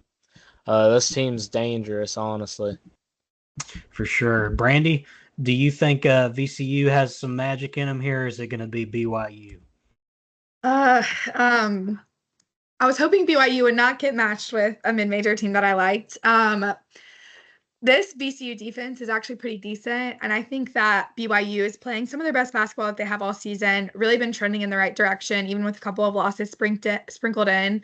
A little worried about the mismatch from a VCU defense and a BYU offense perspective because BYU's offense is been really good this season, but VCU's just had such – that's how VCU is in the tournament is their defense. They've been winning them games. I'm going to rock with BYU here, but I have it on record. I wouldn't be surprised if VCU pulled off this upset. Fair enough. Wisconsin versus Montana. I'm just going to go ahead and say it. I mentioned it earlier. The only 314 spot that I kind of think might have some threat to it is Lipscomb against Iowa State. So I'm picking Wisconsin, short and simple. John Tanji, I think he's going to have a great performance, and he's going to push him through to the next round, setting up a date with BYU that could be very intriguing. But, Brandie, I'll let you start it off. Do you think that Montana has a shot for an upset here? No. I like Wisconsin in this spot. And, I love John Tanji, so I like the guard room for Wisconsin. Their offense, they really can get it going. So, yeah. Blake, you want to make any efforts here for the Montana faithful before we move on? Nah. Wisconsin's got it. Fair enough. On Wisconsin to the second round. St. Mary's versus Vanderbilt, the losers of the WCC conference tournament title against Gonzaga going up against Vandy, who went out early in the SEC tournament after me and Brandie picked them all the way to the semifinals. I'm still hurting from that one, Brandie. I thought we had something cooking there. I'm going to try and not keep that bias against them as we head into March. But what do we think about St. Mary's versus Vanderbilt here? I'll start with you since we were carrying some water for Vanderbilt in the SEC tournament.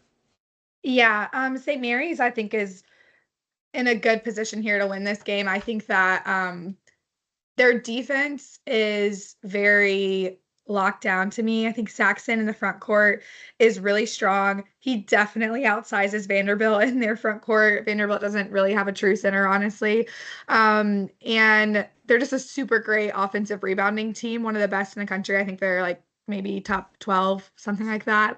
And Vanderbilt to me has just kind of run out of juice lately. I know we picked them and we're high on them going into the SEC tournament, but it just seems like they've been having some struggles on offense to get some production that they had all season. So a little bit worried about their offense. I think that St. Mary's is going to win this game.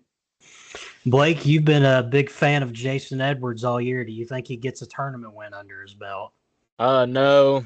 Brandie really nailed on it. St. Mary's got like a top 5 defense based on points allowed per game this season. And I think that's going to transition over to this game and probably throughout their tournament run, because defense is always the thing that transitions no matter where you play. And I mean, like Brandie said, Vanderbilt has been kind of subpar as of recent. Even Jason Edwards is kind of taking a dip off. Hopefully, we can see him getting back to his level of playing like we saw against like Tennessee and Kentucky. But yeah, give me the Gales in this one. Yeah, I think I'm going with St. Mary's as well. We'll move on to the Sweet 16, Duke versus Mississippi State. I'm going to keep it short and sweet. As much as I'd love to see the Bulldogs get an upset here, it's not going to happen. Duke, I'm taking them on to the Sweet 16. Brandie and Blake, I imagine you all agree with me on this one. Yeah. Yep. Okay. We'll send Duke on through. Moving on down, Oregon versus Arizona. This is a intriguing matchup. Oregon, gosh, I don't know what I think about this one. I'm kind of torn. I'll start with you, Blake. What do we think about the Ducks versus the Wildcats? Give me Zona. I think Caleb Love, I think he's going to be dying for that rematch against Duke. And that's going to set up a really fun game, Duke and Arizona in the Sweet 16. Brandie, what do you think? I'm with Blake here too. I like Arizona in this spot. Guard depth to me is just a little bit stronger than what Oregon has. I like Oregon's front court, but yeah, I think Arizona's got that one from an offensive standpoint. Oregon's been a little bit too inconsistent this year for me to bet on them safely, so I'm going to go with Arizona as well. BYU, Wisconsin. I think this one, it's a bad matchup, I think, for Wisconsin. That high-scoring offense of BYU, I think it can really compete with John Tonji and what they want to do there. So, Brandie, I'll start with you first. You're a big John Tonji fan. Do you think that he's going to get past BYU here? Oh, man. This is what the matchup ends up being. I think this is going to be a really tough one to pick. Oh,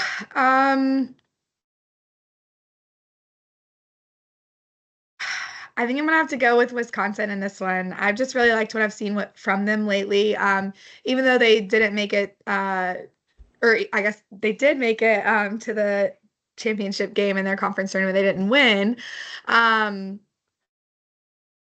I think I just really like this offense a lot. I mean, they're a top 15 offense in the country. They're second best offense in the Big Ten, third best defense in the Big Ten, and they have a top 30 defense too. So I think that they have all of the makings to go far if they wanted to. And this BYU team to me is more of like a vibes type of thing more than anything else. Like they have guys who've stepped up for them, but I think that they lack a little bit of depth here. Mm-hmm. Fair enough. Blake, what do you think about this matchup? I feel like this could go either way, to be honest with you guys. Wisconsin is probably the better defensive team. They're pretty similar on the offensive end, though. I don't know. This is a tough one for me, too. Tough. I know who I got. My heart tells me BYU just because I feel like Richie Saunders is just he's primed for a big game in like the NCAA tourney. I think he could have a big run. So give me BYU, but like really reluctantly, because I think this is another teeter-totter type of game. Like it can go either way. I'm going with BYU. I think they make it into the Sweet 16. I like this matchup. I think that they can go band for band with Wisconsin in terms of offensive firepower. Now, the defense, that's another question. But yeah. I think that they're going to get it to the Sweet 16. The run might end there when they face the winner of St. Mary's versus Alabama.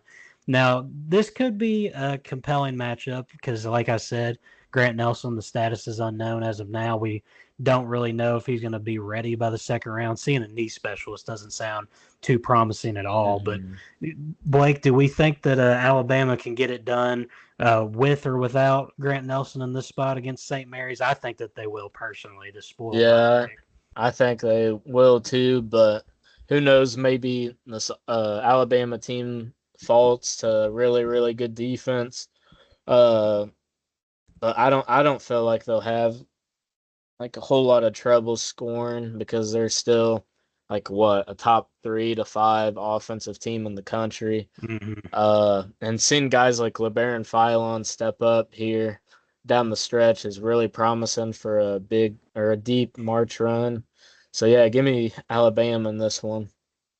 Brandie, make the case for St. Mary's here before we move on. Yeah, I mean, the only case I think here would be dependent upon Grant Nelson's injury status. And Mhm. while we were recording this, Nate Oates said that Grant Nelson was walking around today. I know that he's still going to have to see a specialist. So that's going to be a major blow to their front court if they don't have him for this game, especially with the style of basketball that St. Mary's plays. But I just don't know if St. Mary's has enough offense to keep up and pace with Alabama. This to me would have to be a scenario where Alabama just gets beat defensively if St. Mary's wants to win this game. And I just don't see it happening with the tempo that Alabama runs at.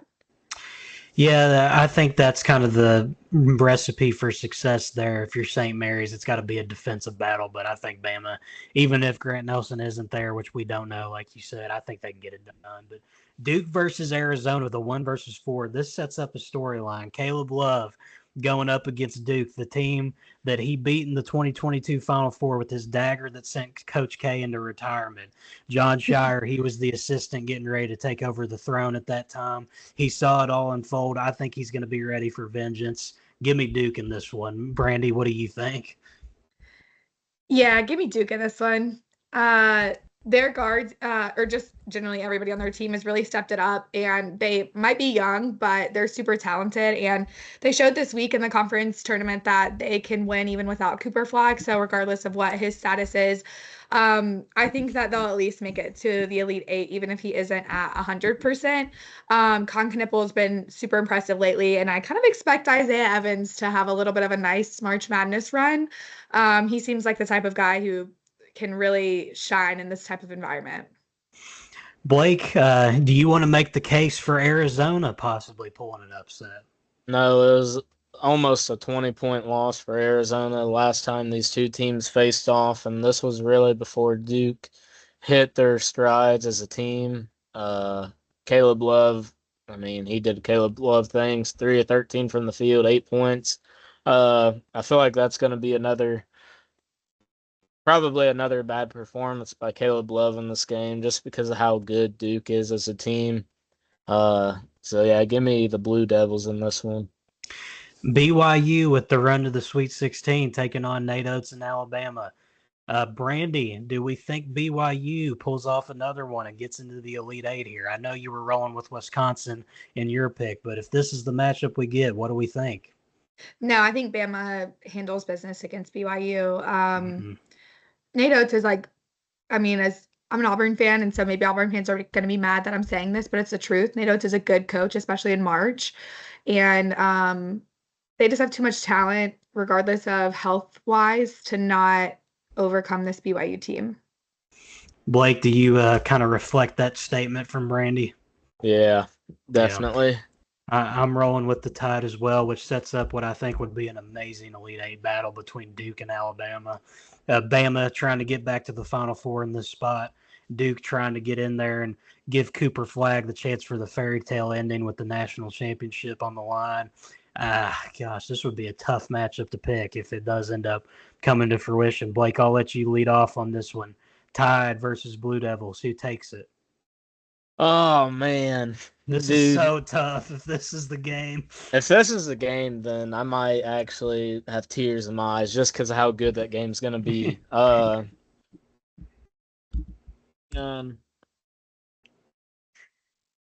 It's I don't it's even know. tough. I don't know if I can. I'm gonna have to pick one. I don't know if I can. You want to let Brandie go with it first? Yeah, Brandie, I wanna. Okay. I wanna let you be the bad guy first. Brandie, Please. you're being subbed in off the bench. Who you got? I would take Duke in this game. Duke's defense is so much better than Alabama's defense, and Duke has the offense to match Alabama. And like I said, they might be young, but Alabama's young too.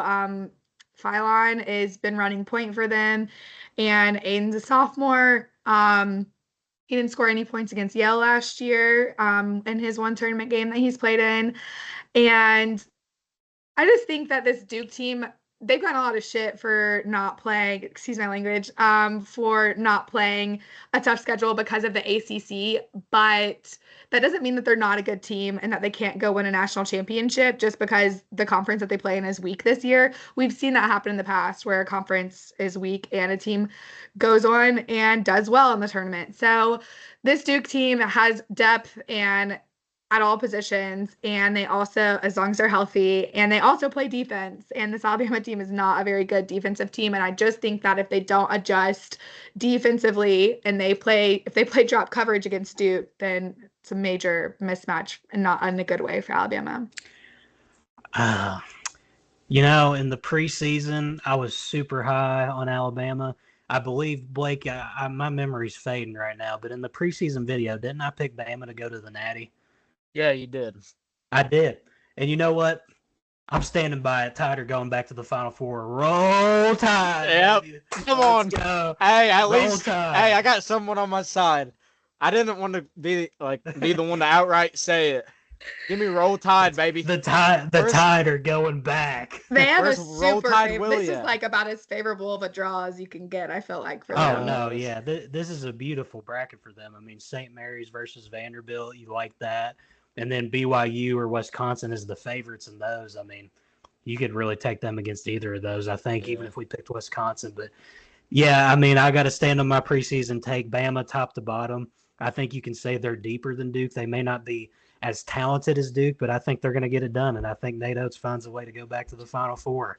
Me and Blake pulling out our Roll Tide Willie here, going with the I don't Tide. get pissed about nothing but the Tide. Don't care about nothing but the Tide, baby. All right, let's move on down to the Midwest.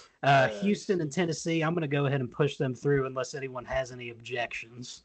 SIU's losing by, or SIUE is losing by 20 probably. They may 15 not probably. they may not even score 50 Yeah, points. they may true. not even score the ball in that one. That's kind of a rough matchup for them. Watch I them think, upset Houston now because we're saying all this.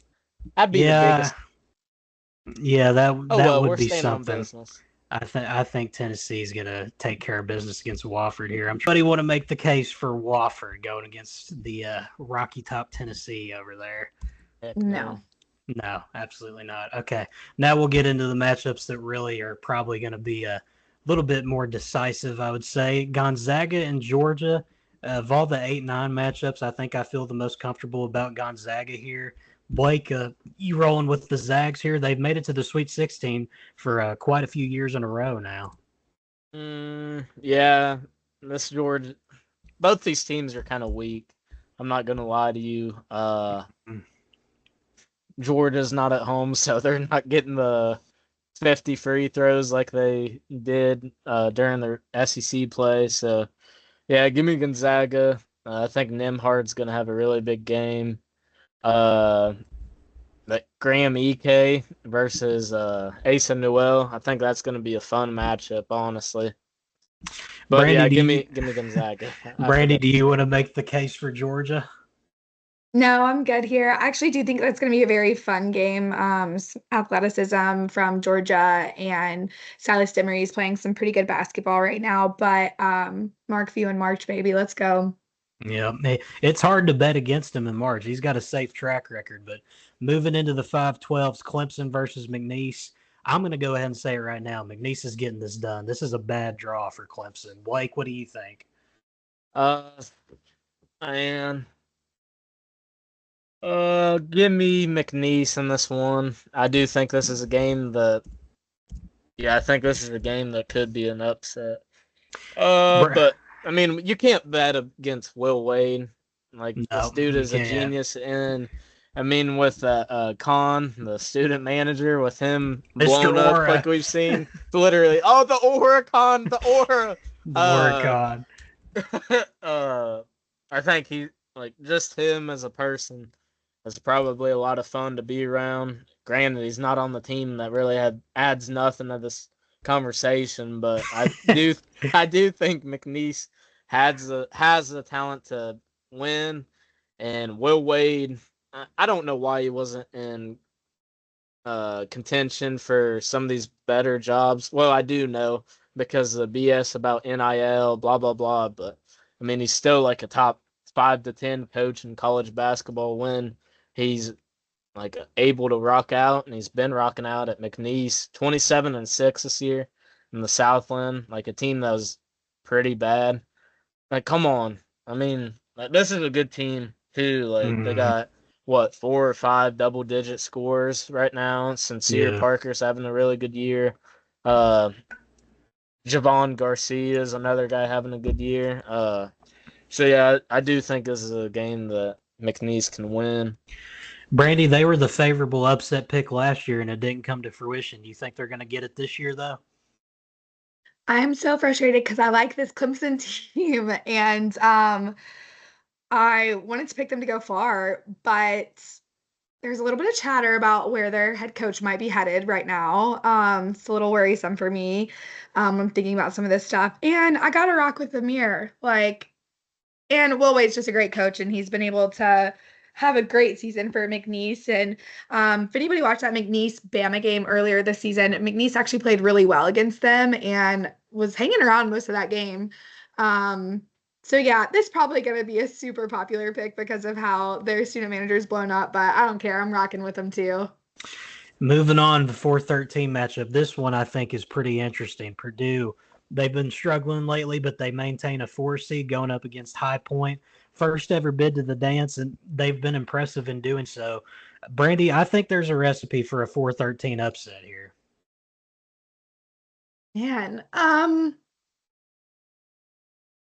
maybe. I think I got to stick with Purdue. I think Braden Smith will lock in here, but I don't know, there's some rumors about Braden Smith out there that have been circulating the interwebs too. So now that I just said that, there's some rumors that we'll put it that way. You know what? Actually, I know they went to a national championship game last year, but we know what happened the year before, and they don't have Zach Edey anymore. And I always have to pick one team off of just like pure vibes. So screw it. I'll stick with you on High Point. I was going with High Point too, baby. They're moving on. Blake, do you like our High Point pick? Oh, man. The one time I want to give my flowers to the Boilermakers is the one time that the field goes against me. Sorry, Purdue. I don't have anything to do with this.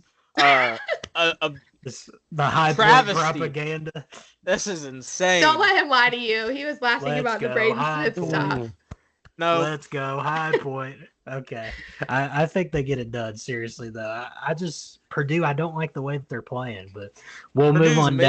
Purdue's mid, but I'm still taking them over High Point. Hey, we haven't picked a 4 versus 13 upset yet. We got to have one somewhere. Guys. There's one that's bound to happen. I think this is where it happens. I think this is a safe bet, but Illinois versus the winner of Texas and Xavier.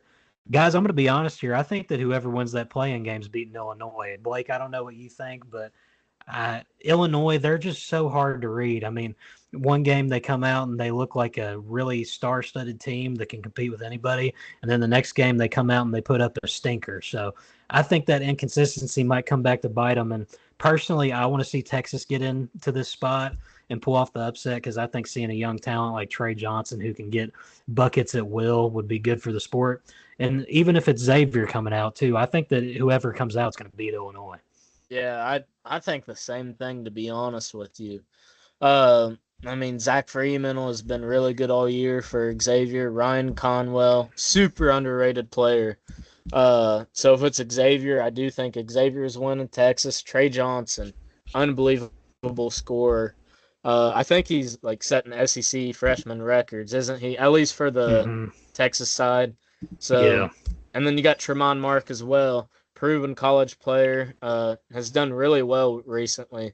So, yeah, either way, I think Illinois is going down in this one because ever since they had the illness stretch, they've sucked. Like, they've been really hot, cold, extremely cold, semi-hot, I guess, or lukewarm, I guess you could say. And I don't think that's going to fare out well for them when you're going into a tournament of the 64 best teams in the country. So, yeah, give me Texas or Xavier.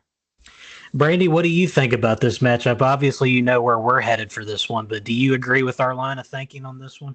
Yeah, I literally was going to say the same thing. We always have a play-in team that finds a way to get a win out, and I think it's going to be one of either Texas or Xavier, whoever wins that. I think Illinois is a little bit overseeded. I'm surprised Big that they were time. sick. Yeah, they've kind of fallen off, and I feel like I guess they played a tougher non-conference schedule, but they didn't really have any wins to me that were like put them over a hump. So I was Mhm. very shocked to see them be a 6 seed. I thought that was high. And I was high on this Illinois team, but their I guess level of age or lack of experience rather has been starting to show lately. So I'm with you guys. I really think if Texas comes out of that Texas Xavier game that Trey Johnson can kind of do something special in March.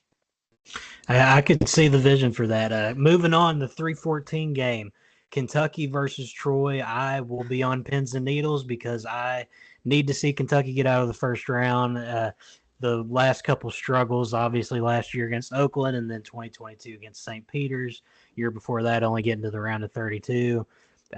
Yeah, this is going to be a nervous March for me, guys. But Brandy, I'll start with you.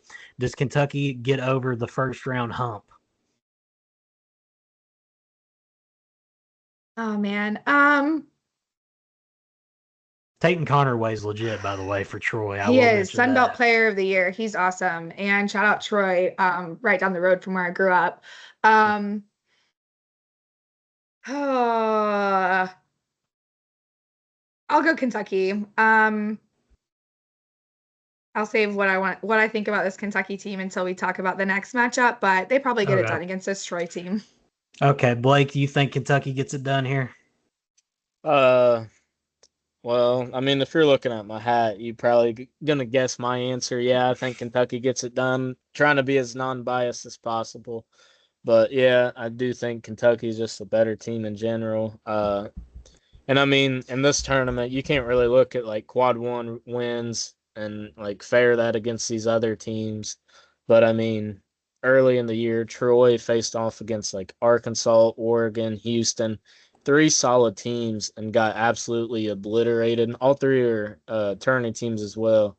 I think they lost by like 16 plus in all those games. So uh, Kentucky, they're battling injuries. Lamont Butler, he's got the green light to go in the first round game here. They don't have Jackson Robinson or Kerr Kriisa still. They're both out for the year, but I mean, I do think this team's good enough to make a kind of deep run here, and at Yeah, least their side of the bracket. if Lamont wasn't going to be healthy for this Troy game, I may have made a case for Troy here, but I think that Mm-hmm. if you can keep him, that's enough good at least for one round. Now, moving into the second round, we'll see what happens. But yeah, I think Kentucky gets it done here. Hopefully, my words don't come back to bite me here. But UCLA and Utah State in the 7 versus 10 matchup. I haven't been a fan of this UCLA team all season long, so I'm going to go ahead and say it. Utah State's my pick here. Blake, what do you think? I agree. Utah State probably the better team on paper. UCLA, I mean, they've been really, really mediocre at times. They've been mediocre at times. And I think this Utah State team has the talent to be able to, I guess, shock people. I don't even know if I would call it shock because 7-10 games are always really um, good, I feel like. So, yeah, give me Utah State in this one. Brandy, what about you? I don't like either of these teams, if I'm being honest. Mm-hmm. I was gonna go UCLA here. I really don't like either of them. I guess Utah State, just because I liked watching them at the beginning of the season, and that's the only reason. Mm-hmm. I don't really like UCLA, and I don't like the stuff that's happened this season with what Cronin said, and just all over the place. Yeah, I don't love it. I think Tennessee got a really favorable draw in this bracket. Yeah, they definitely did. I think I agree with that sentiment completely. But Houston versus Gonzaga, does the Sweet 16 run end here for Mark Few? He's obviously been very consistent over the last couple of years, and he could pose a threat to Houston in this matchup, Brandy. But I don't think they're going to have enough to get past this Houston team that I think is a national title contender. Um, I don't think so either. My only worry is like Mark Few's streak of going to a Sweet 16 9 seasons straight. And we haven't picked a 1 seed at all in this bracket yet to go down. So Houston's playing great ball. I think they're a national championship type of team, but they haven't lost very recently, and that concerns me. I know it's weird. We always say getting hot at the right time is important, but I think also you don't have to lose one, but I almost feel like statistically from a math standpoint. I'll still rock with Houston here because I think I've been pretty high on them on this podcast like all season long. Talked about how they finally figured it out offensively to match that elite defense. So I'll rock with them for now. Fair enough. Blake, do you think that Gonzaga pulls off a stunner here? No, I don't, to be honest with you. I'm not a fan of this Gonzaga team. And Houston is just, they're a different animal right now. I really like Milo Suzon. I think he's shaping up to be one of the better guards in the Big 12 and probably the entire country. So, yeah, give me Houston. Gonzaga's been really mediocre as well. Like I said about UCLA and Baylor, Gonzaga and Baylor played each other early in the year. It's not really adding anything to this game, but just mid all around. And I think Houston is a far better team. Yeah, fair enough. McNeese High Point, I assume we're all going to go with Mr. Aura to go through here. It seems like a pretty safe bet. If this is the matchup. McNeese High Point in the second round is such a crazy matchup, though. Voices in That's awesome. That would be an awesome matchup. Everybody's with McNeese on that one. Now, Brandie, I'll let you take away this one. The winner of Texas versus Xavier going up against Kentucky in the second round. Do you think this is where UK bows out of the tournament? Yeah, I do. UK is just too banged up right now and don't have enough defense to stop a team, I don't think. I worry about their depth a lot, and Mark Pope hasn't won a game in the tournament yet, so I'm not really sure this team it has it in them to win. And we always see kind of a Cinderella story from a play-in team, and I think that happens in this side of the bracket because I think this Midwest region is kind of the chaos region. The chaos region, yeah, I could see that being the case. Blake, do you think Kentucky takes care of business here? Yeah, I do. I mean, Texas, they lost to them, but it was on the road. I'm not trying to put any bad voodoo in the air, but if Lamont goes down again in that first round game, or he somehow can't go for that second round game, hypothetically against a Texas here in this spot, maybe we could see Kentucky going 0-2. But I'm going to stick to my guns and just go with Kentucky here, no matter who they play. I just think they're obviously a better team on paper. I mean, Ryan Conwell, no matter if Lamont Butler is healthy or not, is going to be a hard guard. Zach Freemantle is going to be a fairly hard guard as well. I still think Kentucky's better, though, to be honest with you guys. So give me Kentucky and whoever they play in this game. Assuming Lamont's healthy, I think UK is good for a Sweet 16 run. Beyond that, I don't know. So I'm just going to go with UK here. I'll lock them in. I think Sweet 16 is the ceiling for this group. Beyond that, it's really hard to bet. If Jackson Robinson was playing, this might be a different story with where their potential could be at. But, yeah, I think Kentucky's good enough for at least a Sweet 16 here, although Pope does need to get a tournament win under his belt because that cloud has been kind of hanging under his head for a little bit now. But Tennessee versus Utah State, does anyone want to go with Utah State here? No, give me Tennessee.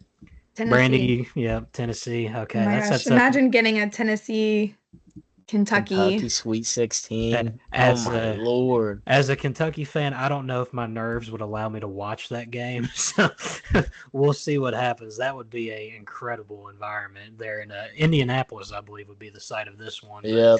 Houston and McNeese, I think the storybook season comes to an end here, and Will Wade goes on to NC State.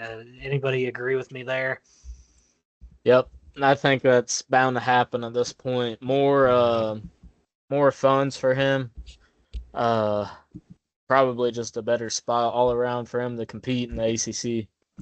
Brandie, do you want to make the case for McNeese before we move on? No. No, it ends there. The road Yeah, ends I really there. don't think it matters who comes out of this part of it. I do think Houston's going to make the Final Four. Okay, now this is going to set up an epic battle in the Sweet 16. Kentucky, they've got Tennessee twice this year. Both times they were undermanned, and this is a very intriguing setup. It's hard to beat a team 3 times. Brandie, I have a feeling you're going to go with Tennessee here, aren't you? Yeah, I got to go with Tennessee here. I actually really like what I saw from them this week in the SEC tournament. I think their offense has gotten better throughout the last couple of weeks, and their defense continues to play well. Do worry a little bit about officiating because they play physical and won't be able to use their style to their advantage as much in the NCAA tournament. But Zakai, I think, is playing some of the best basketball of his career right now, even though I'm not a Zakai Ziegler fan per se. And I think Chaz Lanier really has stepped up towards the back half of the season, which has been really important for them. But Akpara is going to have to stay out of foul trouble, and so is Chaz, a couple other people that have fouled out in their last few games. So I think Meshack fouled out today too. Yeah, I got to go with Tennessee here. I don't think they're going to end up playing Kentucky, but fair enough. Tennessee moves on, and I think that Tennessee gets it done here too. As much as I hate to say it, I'm forcing them through. Blake, what do you think about UK Tennessee Part 3? You think the Wildcats would snag it? No, I think Tennessee's going to win that game. Yeah. Hurts me to say that as a Kentucky enthusiast, but I think Chaz Lanier would get the upper hand in this one. Zakai Ziegler has as much experience as any guard in the country right now, so I do think he'd have an edge. All right, Blake, I'll keep it with you then. Who's going to the Final Four out of the Midwest, Houston, or does Tennessee finally break their streak and make their first Final Four ever? Man, that's even harder. Man, I don't know who. Reluctantly, give me Houston. I don't know. I don't really have like a true reason, and that's just my gut feeling. I mean, both these teams are like super elite defensively. And yeah, just give me Houston in this one. Brandie, what do you think? Does Tennessee finally get to the Final Four, or is this Houston's year to break through? I think this is Houston's year to break through. I don't see it happening for Tennessee. I think that the matchup favors Houston here it's going to be like 2 defensive battles. This would be like a massive rock fight the whole time. And I think Houston's a tad scrappier than Tennessee on the defensive side of the ball. And Tugler, to me, would be the best player on the floor from that perspective. So I'll go Houston here and look at how chalky our Final Four is. Yeah, that's what I was about to get into. I think Houston would win that as well. I think Kelvin Sampson's due. This is the year that he gets to the Final Four, and I think there's a possibility they cut down the nets as we look at our Final Four here. The 1 seeds, Auburn, Florida, and Houston, and then the lone 2 seed in Alabama. Very chalky, but I could also see this ultimately coming to fruition. Probably won't, though, because we know how chaotic this month gets. I'll start it off keeping it on the right side of the bracket, Bama versus Houston in a Final Four matchup. Brandie, who wins? Well, they played earlier this season, and Bama won in overtime. If there's no Grant Nelson, I think Houston would win this game pretty handedly. Kelvin Sampson's due, I feel like. Mm-hmm. Like, Kelvin Sampson is due for a big March. It's the one thing that he doesn't have on his resume per se. And it seems like this team is just really coming into their own. And I've been high on them all season, so I'm going to remain high on them. I'm rocking with Houston. Fair enough. I feel like this could be Kelvin Sampson's year as well, Blake. What do you think? I agree. I think this is a rematch of the Players Era game or tournament too earlier in the season. So I think Houston's got this one. Who won this game back in November? I forget. I thought Bama. It was Bama. Yeah. Mm-hmm. I think Houston's going to get the better of Bama in this one. They've improved so much as the seasons went on, and a really battle-tested Big 12 this season. I feel like people consider it still a weaker Big 12, but I mean they still got a lot of top-heavy competition up there or down there, whatever way you want to look at it. But yeah, give me Houston in this one. I think LJ Cryer could have a big game in this. So yeah. Yeah, I think this is Houston's time, honestly. If they're ever going to make it to a national championship, this is the year. They've got the shot makers and they've got the defensive mentality that they've always carried with them. A guy like LJ Cryer, I think he could be a superstar in March and just get hot and lead them to a big time run. Jawan Roberts, he's expected to be back for the tournament as well, I believe. Sat out the Big 12 final because of an ankle injury. And then you look at the other guys around him as well. Milos Uzan, he's been playing some of the best basketball in the Big 12 this year. Emmanuel Sharp can get you a bucket. Tugler, he's insane defensively, very valuable asset to that team, one of the most valuable player in the country when you look at a lot of different metrics. But yeah, I think this is Houston's time to get to a national championship. And then on the other side of things here, the South and West winners, Auburn versus Florida. Brandie, if this is the matchup, I know one thing, this would be absolutely electric. The two best teams in the SEC, I think, all season long. Florida obviously coming off the SEC tournament title today and looking to get to the national championship for the first time in quite some time. Do you think that your Tigers would be able to prevail in this matchup, or would Florida be making their way into a title game versus Houston? It'd be teacher versus student and Bruce and Todd Golden.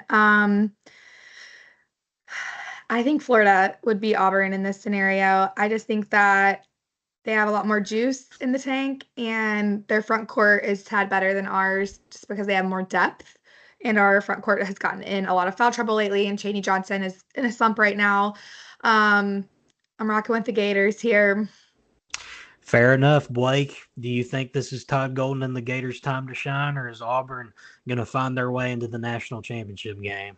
I know last time these two teams squared off later in the season, Florida got the better of it on the road and won kind of handily, but I do think Auburn has the talent to be able to go all the way this season. I've thought that for months now, and I'm going to stick to those guns. I think Auburn wins this game.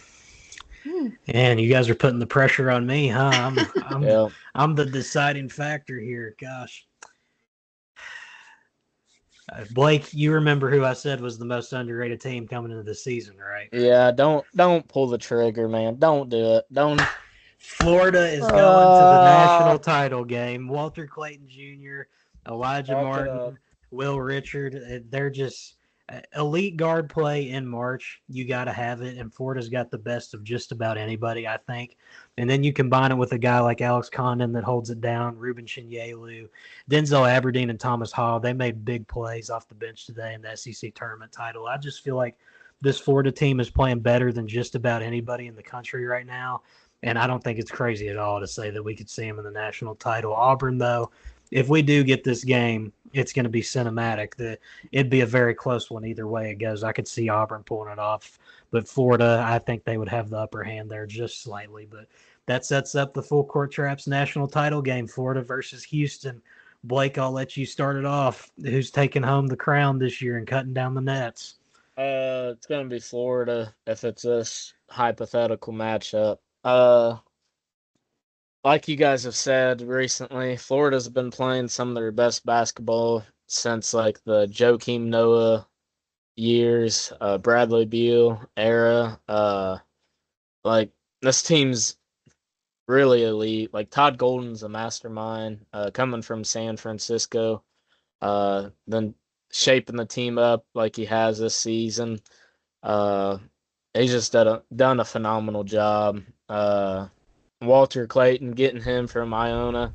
I think I saw a tweet about this. I think Brandie was the one that quote tweeted actually about the mid-major guys that Florida got and like developing them into like legit players, and then getting Denzel Aberdeen and Thomas Howe as like top 200 guys, and like they're actually legit players now. Alex Condon or Condone, however you say it, was like a overseas guy that wasn't really highly recruited. Like these guys it's a legit team, and I think they have the pieces to win it all.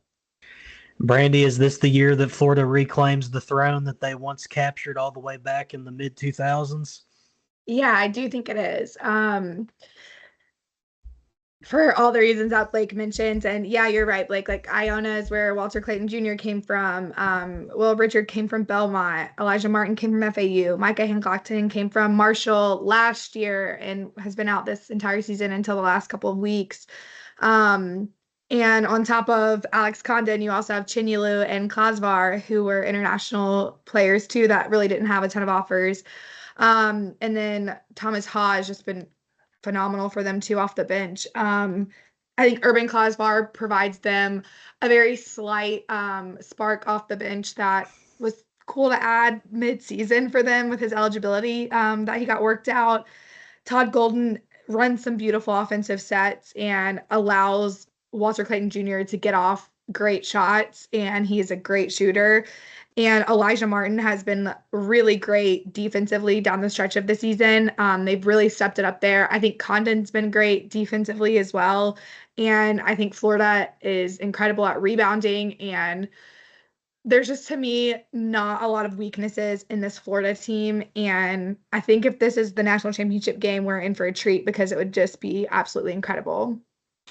It'll definitely be a close game if this is the one, but I got to stick with Florida. I mean, I've hyped them up all season long. I got to see this through now. They've got a favorable draw in their region, and I think that they would be able to find a nice path to the national title if they get there. But yeah, it seems like it's Florida's time to shine. I don't want to say team of destiny, but with the way they're playing right now, how hot they've been getting, it's hard to see anybody slowing them down, really.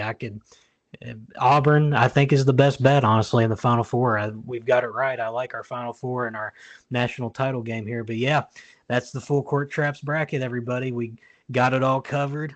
Decent amount of upsets here in those early rounds. It kind of went chalky towards the end, but I think that would be good for viewership if we got the elite teams like the Auburn, Florida, and the Houstons, and then Bama as well. SEC dominant Final Four here, Brandie. I know that we all kind of specialize in the SEC. We got 3 of the 4 Final Four teams being from the Southeastern Conference. That would be something to see. Yeah, that would be kind of crazy. But I think there's like a clear separation in the top teams in the SEC compared to the bottom. So I wouldn't be surprised if we see a lot of upsets from the bottom part of the conference that got in, with there being so many SEC teams that got in. But yeah, these top teams are good.